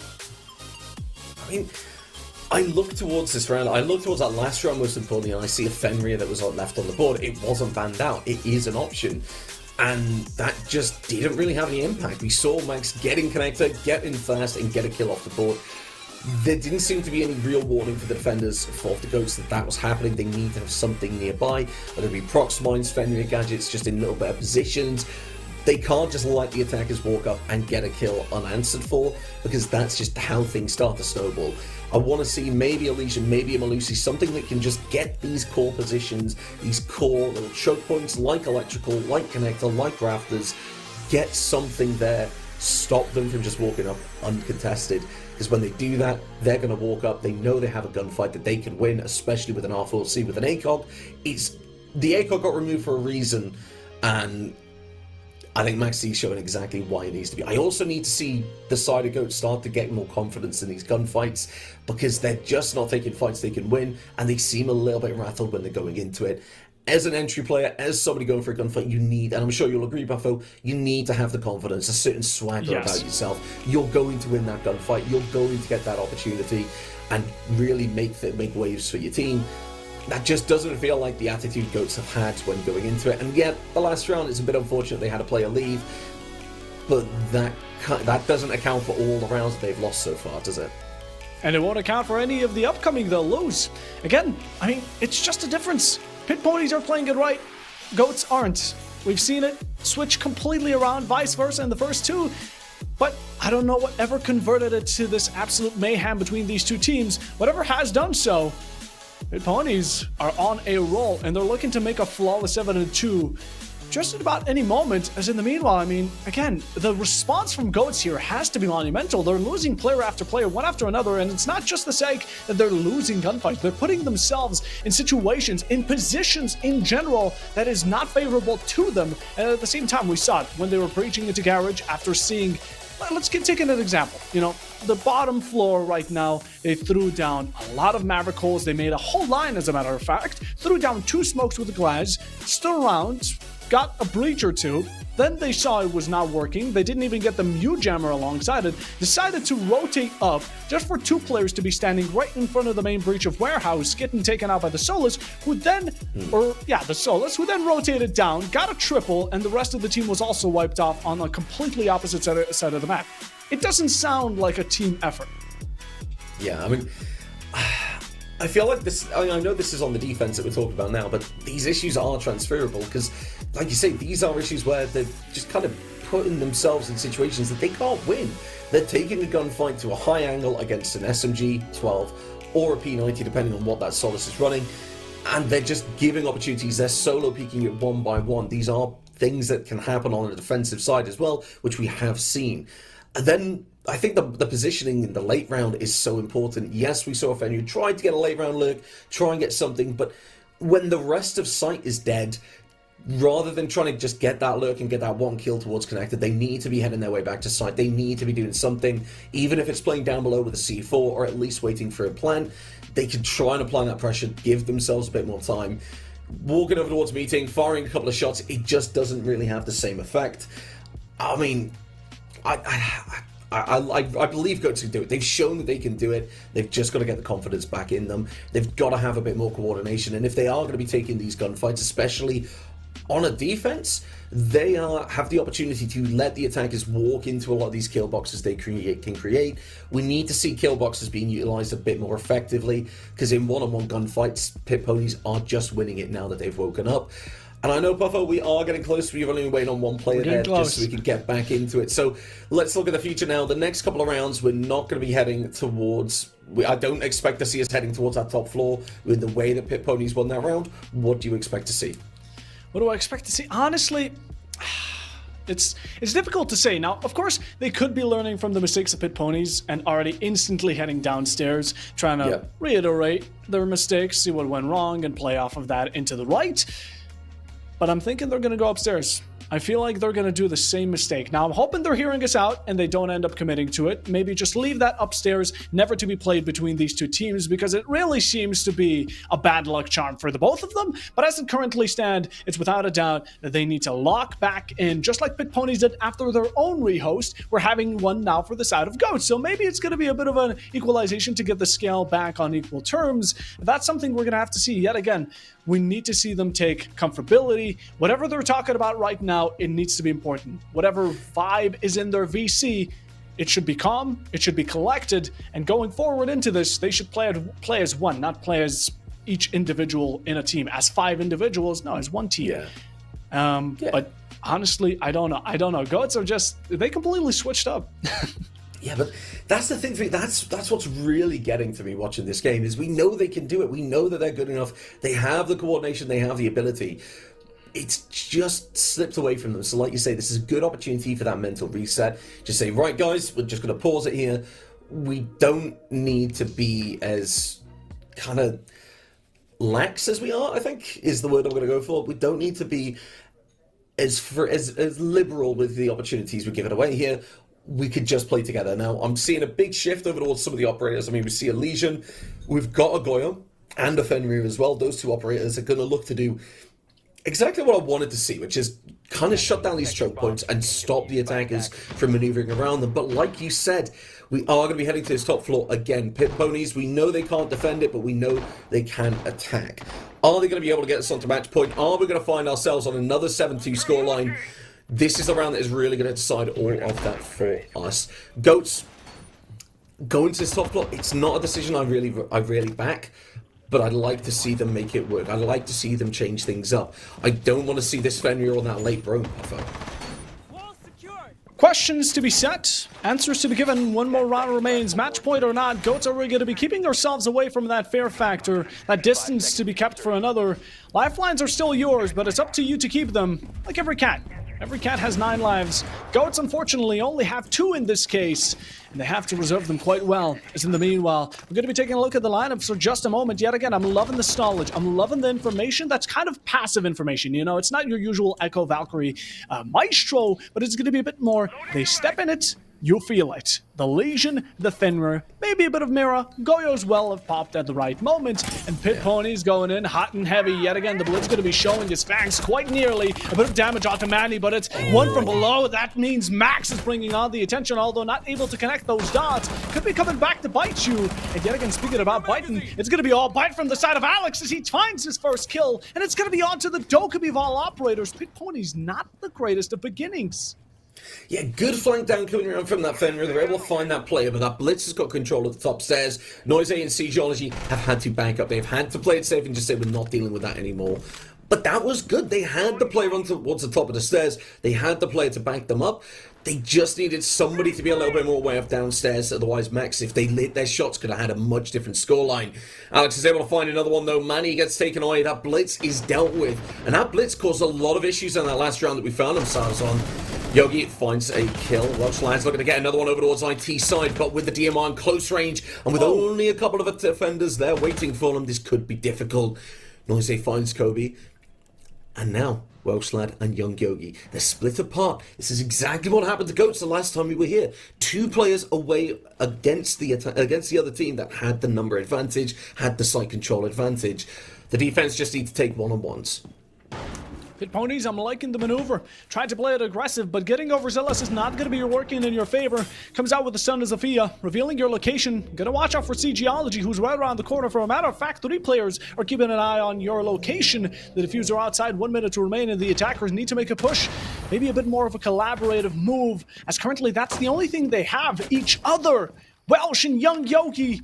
They're the last 2 to stand for the side of Pit Ponies, and yet again, they're fighting for match point as soon as they possibly can, get it between themselves, or maybe even Goats catching or overrunning them in the current momentum, but Disabled isn't going to be backing off of a gunfight themselves. Finds Young Yogi, and the final one as well, Siegeology. Thanks for that, lad. Passes up a nice opportunity, claimed by the Vector, and a 3-5, now only 2 rounds away. Yeah, exactly. The Vector's coming out, a massive shift in the mentality of Goats there. They played together, they played coordinated, and most importantly, like you said, they were calm. They realized they needed to back up of a position. They got a kill they could work with. Staying alive was more important in that spot over towards that meeting hallway. That was so much better for myself and the double Vector. The aggression, it just ramped it up a little bit more. And that's the first time we're going to see that top floor in the 4 times we've seen it so far, being won out by a defensive team. Now though, Goats, they head down below. The focus is to keep this going. 2 rounds away from Pit Ponies, but only 1 round away from that match point, and that is so important. They cannot afford to make a mistake here if they want to win this out in regulation and avoid the possibility of overtime. They cannot afford to lose, and then they have to go to that tertiary site. We know Pit Ponies were confident over the wards there. Are the Goats going to be? I don't know. One thing I do like is the clash is being brought out. It's being used for the same reason. We saw the Fenrir, we saw the Legion, we saw the Goyo. It is to slow things down. It's to stop the attackers from really getting in the pressure. And also it's going to provide a little bit of a counter to the Monty of Manny. It means that they're not just going to be able to walk in uncontested. Clash can do exactly the same and apply that pressure. And as we start things off, I'm excited to see how this round goes, Puffo. Pit Ponies are not necessarily looking for any certain objective. They're out for one thing, and one thing alone. It's going to be kills. Their entire lineup here is going to be screaming out aggression. From the Finca all the way to the Monty Striker, and of course the line without a doubt. The entire attacker side here is going to be mostly focused on shutting down any swings. Alex proving that point exactly, and with the adrenaline surge about, it seems the HP is about to be backed up for just a moment with the Pit Ponies with a quick introduction, stepping in quite quickly with the Monty. It's going to be even more comfortable, but not necessarily focusing on verticality, I imagine, but it's going to be these staircases they're keeping their eyes on. Well, yeah, they've got to play over towards that main breach. They can open that with that sentry, because that sentry is just going to hold that position and wait for the right time.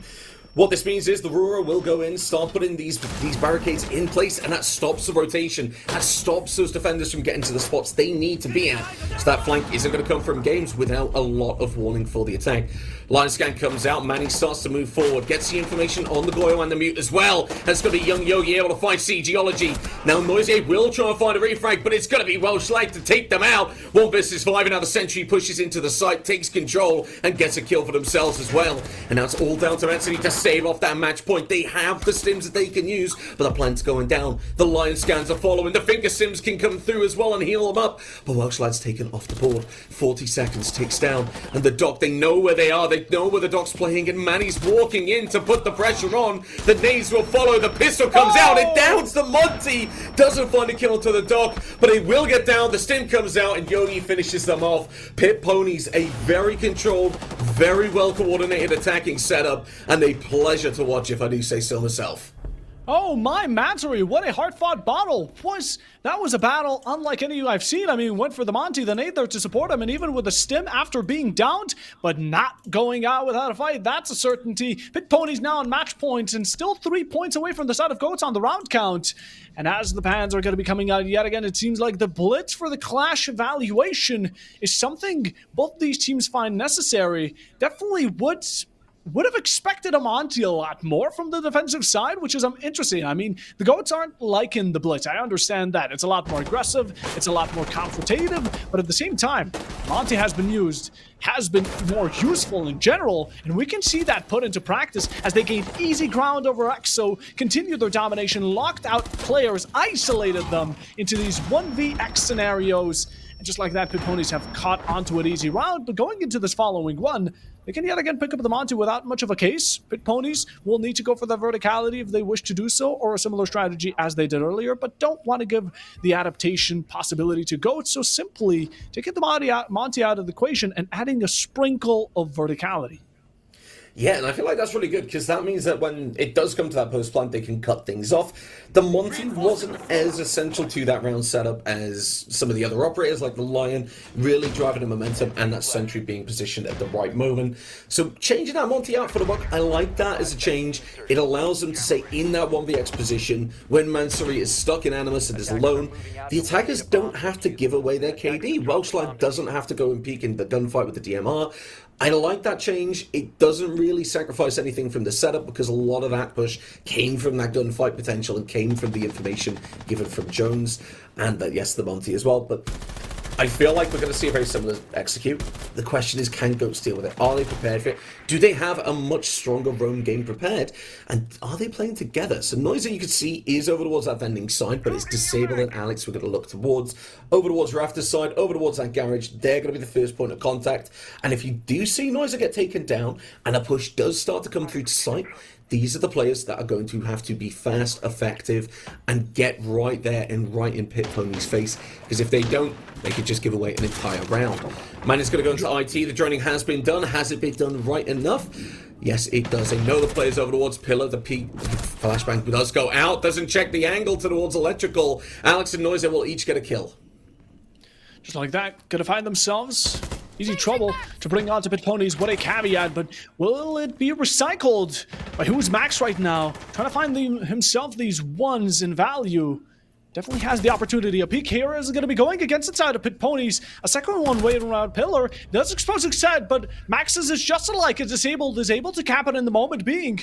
4v2 Pit Ponies are not going to be able to get themselves back on their feet as much as they would have hoped for. Disabled, low on HP, being hunted down at the very moment, and having a hostage situation over this diffuser, holding it in his own hands, and still top floor with 120. Pit Ponies, this is a situation you did not want to find yourselves in, but nonetheless, you're the ones who need to find a way out. Yeah, exactly. Now, like you say, Goats, they have time control. They really adapted very well with those roamers up above. And now they've let the case go. But look at the time that's been wasted. That's 1 minute left for 2 attackers to kill 4 defenders or get a plant down. Giving themselves away to the verticality. Mansory is able to find a kill, get an answer for that pain that they suffered last round. And will go for the C4 rip. Doesn't go for it just yet because he realizes Obi might not be playing there. But there's not really many options for the attacker of Sentry. They have to either go down that hatch or go down vending. Whatever they do, they need to do it now, because if they don't speed things up, they're going to run out of time. They won't have time to execute and push onto site. And with 30 seconds ticking down, you could see one of the players and Goats disabled is over towards Cargo's side. This means that when it does come, push cuts does come out from Obi, they're going to be ready for it. They have that opportunity to flank and get the kill, but it's not going to be needed. Siegeology will find another much needed round for the side of Goats at the moment as they keep themselves in it. Pit Ponies, they tried it twice. It didn't work the second time. Now they're going to have to try something different as the site will change.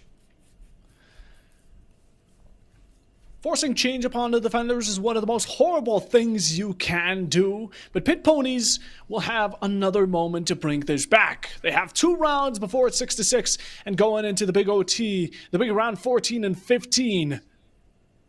Now it's up to them to make sure that it counts. Of course, being on the attacking side, there are downs and ups, but Goats have proved that they can still bring it back in certain moments, and as long as they can upkeep the tempo they have been up until now, this upstairs floor shouldn't be much of an issue. Take a look at the lineup. You talk about that comfortability. The second I spot Alex on the Vigil, I think it's more than clear that they're ready to bring the fight to Pit Ponies. Yeah, there's no real massive change to what we saw in the lineup of the round that they did win on this site. Yes, the Fenrir is gone, but the Fenrir didn't have much impact. In the last 2 times we've seen Goats try and defend this site, realistically, it came down to Siegeology and Disable with the Vectors, the Legion with the Goo Mine stopping the Blitz's aggression, and will put that pressure on Manny with that Monty. Bringing up that comfort pick for Alex, that makes sense, because at this point, again, Siegeology and Alex haven't really stepped up massively in the same way they did in the first couple of rounds, so this might just be their way of trying to get back into that situation, get into that comfortability, that happiness and taking a gunfight. So I like this change. It doesn't take away too much from the defense. And on the attacking side, we're seeing a little bit of a no BS attitude. They've got Thatcher, they've got an Ace, they've got the Heart Breaches, they're going to have a Monty ready to just run in, and they've got Max ready to go down below and stop any bandit tricking from taking place. It feels like they're just wanting to get this over with, and they're bringing the operators to do it. Meat Jam and Sound will mean that EMP has to come out, gives that alertness to the defensive side, and now Noise knows that they are in a awkward position in Connector and will need Alex to help them out. Damage goes out, will be able to down but kill Obi before the drone even spots that they are there, and the Twitch drone's gone as well.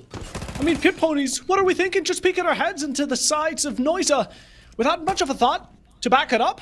We're giving off free kills for absolutely no reason. Again, we've already lost the Ace. That is going to be our only hard breacher if we don't take Manny secondaries. In the meanwhile, Alex is going to be fighting another right after. Max lurking below, but not in his favor. Gunther are going to be difficult to get rid of. The impact's right below his feet. And will that be the determining factor of Manny's life? Possibly. A lot of damage onto Noisa. Alex still backtracking, trying to keep himself alive as Welshland not having the best of run of it. Now all down to young Yogi, all down to this one Thatcher trying to keep his team on the back. But Pit Ponies have completely fallen off. This is a moment not necessarily best to look upon. The Thatcher fights off one, but it's still 4 more in front of you. And at this point, the round might already be over. Yeah, the momentum fully gone back in favor of Goats over the last couple of rounds, and like you say, Youngie in a spot outside Connector, they might be able to get 1 or 2 kills, but now this is where Goats are going to close things down. They need to win this round, and as Disabled shuts off that Connector, they will shut off any real chance of the Pit Ponies winning out the round. Shutting the rotate as we see the last kill come out. Very good from Goats. They've found that aggression again, they found that confidence, and now they find themselves on 5-6. Last time they found themselves here on Chalet, which was the game before this one, they were on this match point and looking to close things down. Now they're fighting for the overtime. They can make it happen, but they have to go to a site that they haven't tried yet. That's going to be the control room storage side. They've won top floor, the CEO. They've won the basement. Now they need to go here. And the big thing for me is they don't know what the Pit Ponies have prepared for this. They don't know what approach they're going to take like the other rounds they did. How are they going to deal with it? How are they going to deal with either solution Pit Ponies have to this site? Goats, your final chance. Will you be able to prevent regulation from being your final destination? Or will Pit Ponies put all of that fight to an end? So many questions, Muhcreedy. So many questions. And answers are about to be given. This is a huge round for both of these teams. Yet again, Pit Ponies have been on such a raiding streak that they were not able to start off with. But the continuation has definitely been more than prevalent. As now, prep phase Lineup still looking similar. Pit Ponies still continuing on with the Monty. And of course, counterattacks from goats such as the Legion. Not going to be stalling, although the adaptation upon with the Nook is going to be something interesting. As yet again, the attacking side can find its benefits from sticking together all at once, but splitting up is also something we can take into account. Yeah, I think Max C is again going to be one of these players that we expect to just kind of flank, find that opportunity, like the Ellen, like the Ash we saw on board of, I believe it was Perplex or something like that. I feel like that operator is going to try and find these opportunities, try and get the momentum back in favor of the attack. But for me, Goats, like you say, no real change to the lineup, same kind of core that they brought to it. It's just to keep that confidence, it's to keep that comfortability. It works, they know it works. As Manny does get spotted out over towards that dining, so does Max. Probably just being brought in that case for the frag grenade utility to force these players out. But the calls are coming out now. Alex is able to start doing some vert. Disable is able to rotate over. And Noise is able to just find the head of Max. Takes away the knock, takes away the frag grenades. And that's the attack of Pit Ponies, just kind of blunted a little bit. A kill you don't really want to have with 1 minute taken off the board. I was starting to hype up that spreadness. Basically a 3-2 split from the attacking side, including the Nook being an essential part of it. But without the Nook now, it's down to Pit Ponies not only to make up for that loss of a player, but at the same time clear out everything that Goats have set up for them. This entire roam, this entire strategy, them being essentially also bunkered next to site, and taking out your players as they go along, and Alex still on the top floor, able to even pull some weight, as Young Yogi is going to be leaving the roster quite quickly after Geology contesting finds one, not able to continue on to the second as Manny does get a fantastic trade, but shots from the back, you turn your enemy to it, and Pit Ponies are definitely going to be in a bit of trouble, as now Goats from above rain on absolute bullets, disabled, takes you down to the final, and Welsh lad, what do we do? And this is the same situation as in the previous round. Pit Ponies, what happened? Yeah, it's just being stunted on. Goats, they know what they're doing, they know that they can win these gunfights, and they have been. Their starts have been strong. They read into the fact that Pit Ponies didn't want to go above, they didn't want to really go below, they tried to go below, but they didn't want to deal with the verticality, and that's where the issue was, because when they lost Max, they lost that tip of the spear. A push towards that direct site has to be fast, it has to be strong, and when they lost a player, they struggled. They really, really just didn't have anywhere to go from there. They didn't have control over towards that top floor. That meant if they did get onto site, they would have to just, they'd have to try their best to deal with the verticality. That was the hard bit. I think Welsh lads letting themselves die because it seems like they're having technical issues, so they're just running over and just getting the round over because it's not fun for them. But that round was over from when Max got shot for me. Obi was down below doing that roam peel. Like you said, they had to walk into every single piece that Goat set for them. And that has now put them onto overtime. They've done very well. They've done quite strong. We are going to have a rehost or at least a pause for some technical issues. That makes sense. It's very hard to have a competitive overtime when one mouse doesn't work. But we can talk a little bit more about where Goats have come from. They've just found a groove. I think that's the simplest way to put it.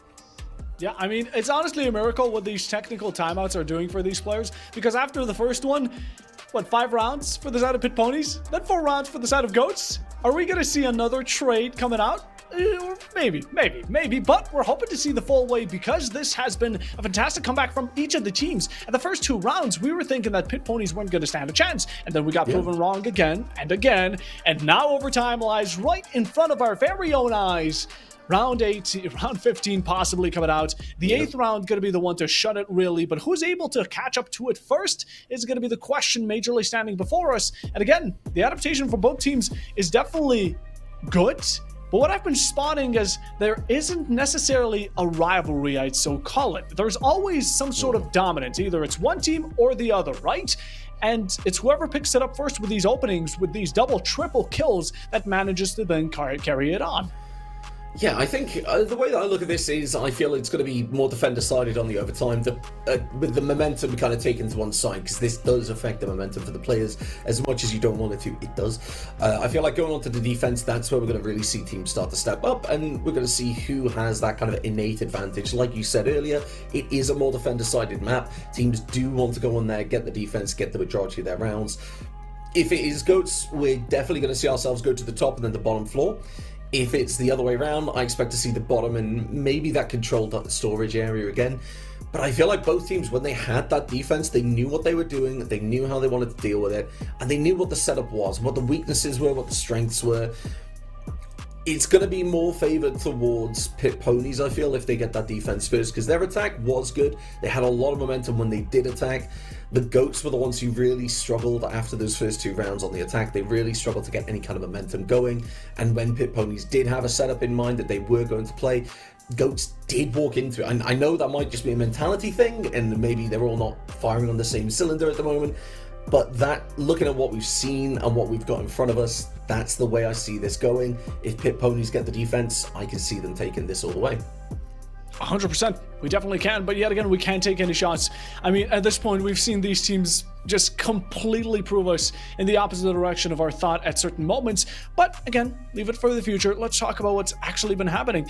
As much as I want to continue speaking about how interesting it is that each team takes up a bit of a snowball, gets the ball rolling for a certain time, and then of course passes it to the other, it's been how much mistakes have been shown. I wouldn't necessarily call it a level up from one team or the other. I would say a bit of a downgrade. Now, not necessarily talking down onto these players. Everyone has been doing a great job. Yet again, we've gotten to the 6-6 because of these teams being definitely close in aspects. But, you know, it's interesting to see how more visible the mistakes are in a certain round from one team rather than the other. And we're going to have to see if this continues on, or maybe will this technical timeout finally bring about the close 1v1s we were seeking out since the very beginning. I really hope it does. I really, really hope that we do see that. Now, we are going to find Goats going on to the defensive side first. They are going to be on that top floor, and they are going to be bringing out a very similar lineup. But there are a few changes to that. They have that Legion, they have the Mute, sorry, but they're going to bring that Smoke for that time wasting instead of the Goyo, because they're going to be bringing an Aruni as well. I think this has really looked into the Pit Ponies attack, probably saying they're going to want to get the momentum back in their favor. They're going to pick that aggressive lineup. The Monty, the Ying, those are operators that can really take control if allowed to. So an Aruni is a really good way to stop that. You force that utility burnout, you stop them from being as quick as they want to, as they decide what util to waste. Is it a Smoke? Is it a Flashbang? Is it even a Candela? Depending on how bad the situation is. I like the reads that we've seen from Goats, and yeah, Pit Ponies definitely made the right changes in their lineup. Bringing that Thatcher, bringing that Ace. Again, the attacks haven't gone as well for them, especially the most recent ones on this top floor. So I feel like just make sure you get the basics done. That's the important bit. And here's one of the big basics that you need to have a look for. Are you checking your spawn peaks? You can see that Max is checking a couple of them, but there's one very important one they're going to need to pay attention to, and it is that bottom cargo stairs. They spot that it's prepped, they spot that it's ready, and they know that someone's going to be there. If Geology dies here, the utility is already placed out. It doesn't really matter so much aside from losing a player. If Max falls, though, that's 2 calls, that's the drone, that's the flashbangs taken off the board. Is Max going to try to take this gunfight? Are they going to win it? That's the big question for me. Instantly take it upon breach. Simple. Basics. We talk about it. An instant gunfight here. Alex being the initiator, as per usual, but the Monty there to nicely put him back at his place. Push him back, spotting out all the players, every single one of these operators that are peeking their eye upon him as Pit Ponies now start to feel the actual true nature of Goats, their aggression, their ramming potential, and how close they get between each other to take out any potential threats. Pushing up rafters, it seems like trying to step up into the footsteps of Manny currently has been a good strategy, but it's mostly the question of where you go on from here. Yeah, the opportunities have been spotted. They're going to start opening that breach. The IT side's open and the utility goes through. Definitely decided they wanted to go underneath, get in control, and yeah, we saw Geology and Alex both back up. This meant that they can do exactly that. A minute 20 left on the clock and all defenders still on the board, which means that this is going to be a brutal end to the round. The back of Manny just showed to Alex, but he's going to step in the Claymore. Getting a little too greedy, doesn't spot the line, and gets taken down by Young Yogi. Another Claymore just to back things up. The attackers, they have a good line over towards IT. The smoke canisters do start to come out to slow this push down, but when that smoke runs out, the attackers can push in. Max able to find another, finds Mansory, and that means the 3 versus 5 is where we find ourselves in. Manny has pushed in, now finds themselves up against Disable. The information gives Yogi the kill. Noiser has an answer. Now in a 2 versus 4. Max also able to find Noiser. It seems like it's all down to Geology. They could have got Max at the start and stopped the impact that player's had, but now they're going to have to do it again, and with a plan to boot as well. 40 seconds tick down, rotate to connector. Low HP on majority. Trying to take these shots at the DMR definitely could be deadly, but yet again, time is running out. Reserve 7 of those seconds for the defuse. And in the meanwhile, make a push forward because ground is something you're gonna need. Manny, Menace, the big mountain approaching you, running right after. The Ruin takes notice, misses the shot, the pistol comes out. Manny finishes the job, and Pit Ponies now on match point yet again. Will Goats be able to come back and trail behind them for a second time? That's for us to tell, but the defense is going to be reversed, swapped roles, Goats on the side of attack. They need to make the most of it without a doubt. And the bans are still going to be through, meaning information is going to be very limited. Shields as well, but I'm wondering if Goats are going to be the ones to pick up the Monty as well. I feel like they will have seen how Pit Ponies played that when attacking that basement with the Monty, using it for the information. They might want to take control of that, or they might want to bring at least like something like an Osa or a Blitz that can kind of replicate that energy. Doesn't seem like that's the case. Looks like they just want to get that breach open, get in that site and go. Now, they don't know what site it is, remember. That's the important bit. We know the Pit Ponies, they've struggled defending that top floor, so they're going to head down below. They're going to play it safe. Max did a really good roam, really well supported by the rest of the team, so they're going to look to replicate some of that. For me, I feel like Goats, if they can get this breach open, if they can deal with these roamers coordinated, they could get this round. They can get themselves back on that defense and back in the position they want to be in. Pit Ponies, though, they need to just close things out. They need to play it smart like they did before. Play the basics, Buffo, because that's the important bit. That's what it's all about. Can they get an opening pick? How can they play off of it? Are they giving away things that they shouldn't? For example, roamers that can make it back to site easily. Are they just trying to take more gunfights for the sake of the stat padding? This is where we're really going to see which team is going to pick this up. Are Pit Ponies going to get aggressive and kind of get a little bit too cocky? Or are the Goats just going to step up and play this properly? Goats, I would be eager to say that for the majority of the round, they've been stuck in Pit Pony's shadow. Maybe this is the time to convert it, but it's going to be this round and this round alone. We've been waiting. This has been the climax we've been seeking. In the meanwhile, I've been loving the switch up from some of these operators. Pit Pony's also bringing out the Maestro. It's going to be a fantastic addition. Maybe you don't have the Valkyrie, but for on-site presence, the Italian man on the scooter, the Vespa as well, with the Alda in hand, might be one of the most terrifying operators to go up against. Goats have learned from their mistakes. They're going to be checking. Head checking is not something I support, but definitely better than just running in hopelessly. As for Pit Ponies, their aggression is yet to show itself. Yeah, exactly. Now, they're playing in little aggressive positions, but they're not playing aggressive in the sense of over-peaking. They're putting themselves in positions where they can take these gunfights and hopefully catch them off guard. Young Yogi, though, is going to be the first one to fall, and that means that the Goats will have that player advantage as they start things off. Pit Ponies will get smoke canister to go out. The Dokkaebi calls do follow as well, and that means that there is information to be had. But where those smoke canisters are depends on whether they can take control of it. A minute 40 on the clock, and verticality is there for the attackers. This is good. They have the opportunity to start picking these players apart, and Noiser will shut down a freedom of movement that is oh so important for roamers and for defenders alike.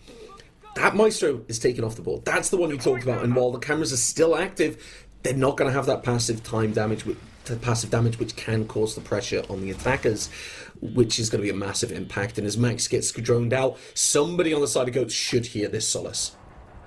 Look at them moving, just in one line, but I think they're going to be rather ignoring some of these flankers, even possibly challenging them, and that's the idea. CGology jigging it up, stepping up to the task, and that's going to be the Breacher, surprisingly, not the Fragger, but still a kill nonetheless, bringing down the second to the side of Pit of Ponies, as now 5 players still remain, and the attackers have completely revoluted to a different strategy on its own. Disabled is playing the aggressive side on the side of Nano, as a main breach is going to be initiated to apply extra pressure from the outside sources. The attackers now finally stepping in. We spotted one on Pillar Main. Manny does pick up a kill of their own, but it's going to be the main breach you need to be waiting for. Careful CGology with a double, and Goats now, only one more in their way. The information being relayed. Yes, Welsh, not much of a C4 or explosive potential. 27 seconds, goes in, is spotted, a lot of damage, almost fatal, not quite enough, but with a shot you can only have hopes for pre-fires and random shots as Goats have planted it down. It's post, it's locked in and loaded. Pits and Ponies, we're going to be bringing this down to the round number 15.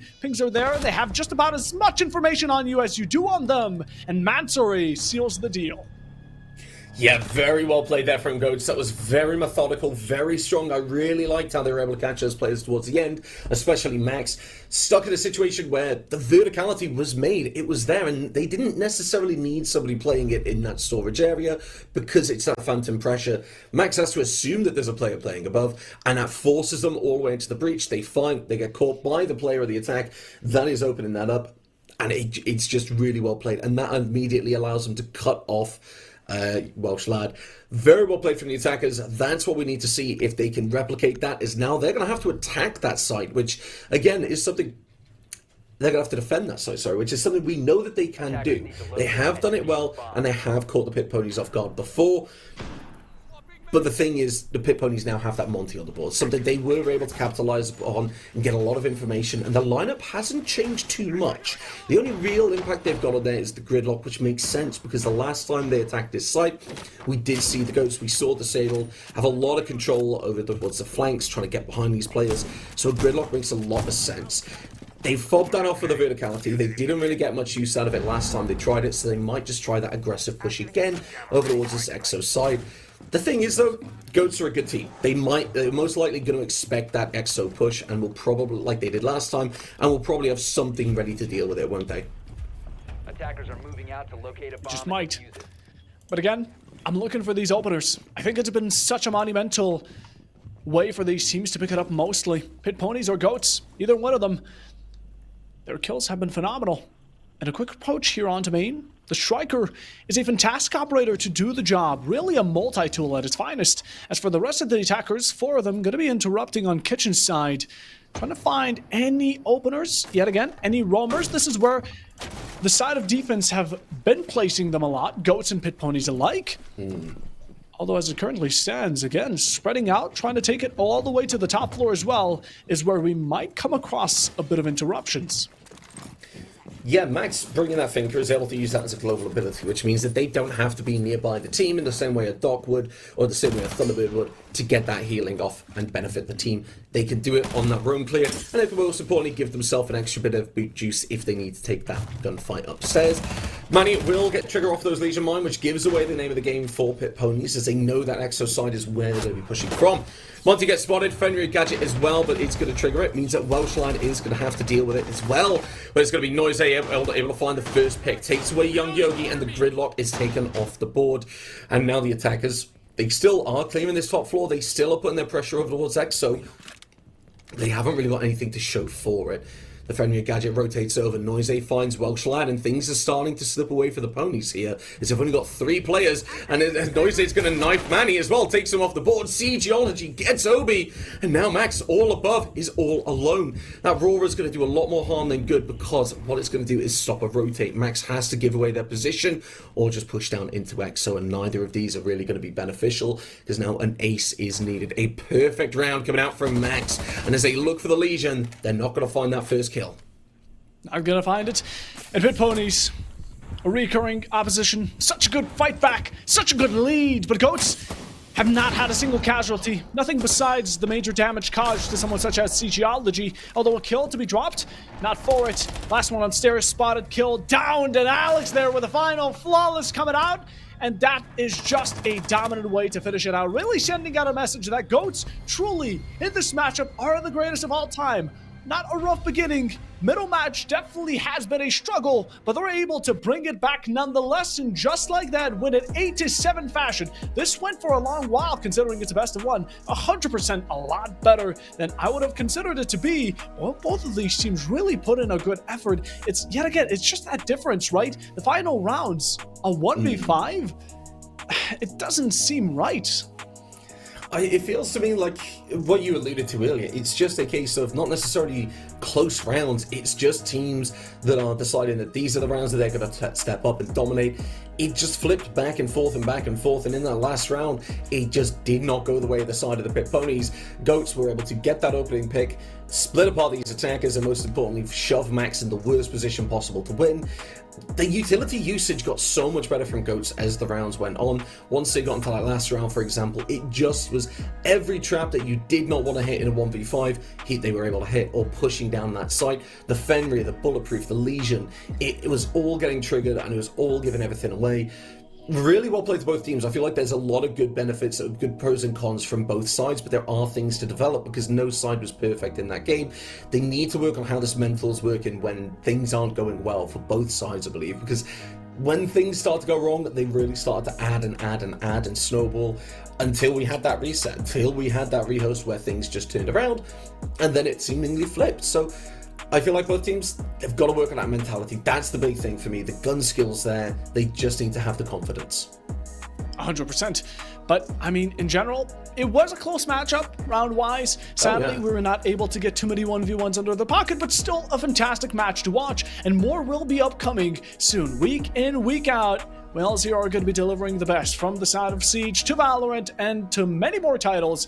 But today, we sadly have to close it off. These were the first group stages. We have many more to come, and then, of course, the playoffs and the grand finals. But up until then, it's been me, PuffoBob, joined by the lovely, the man, the myth, the legend, Muhcreedy, and we'll be seeing you hopefully shortly.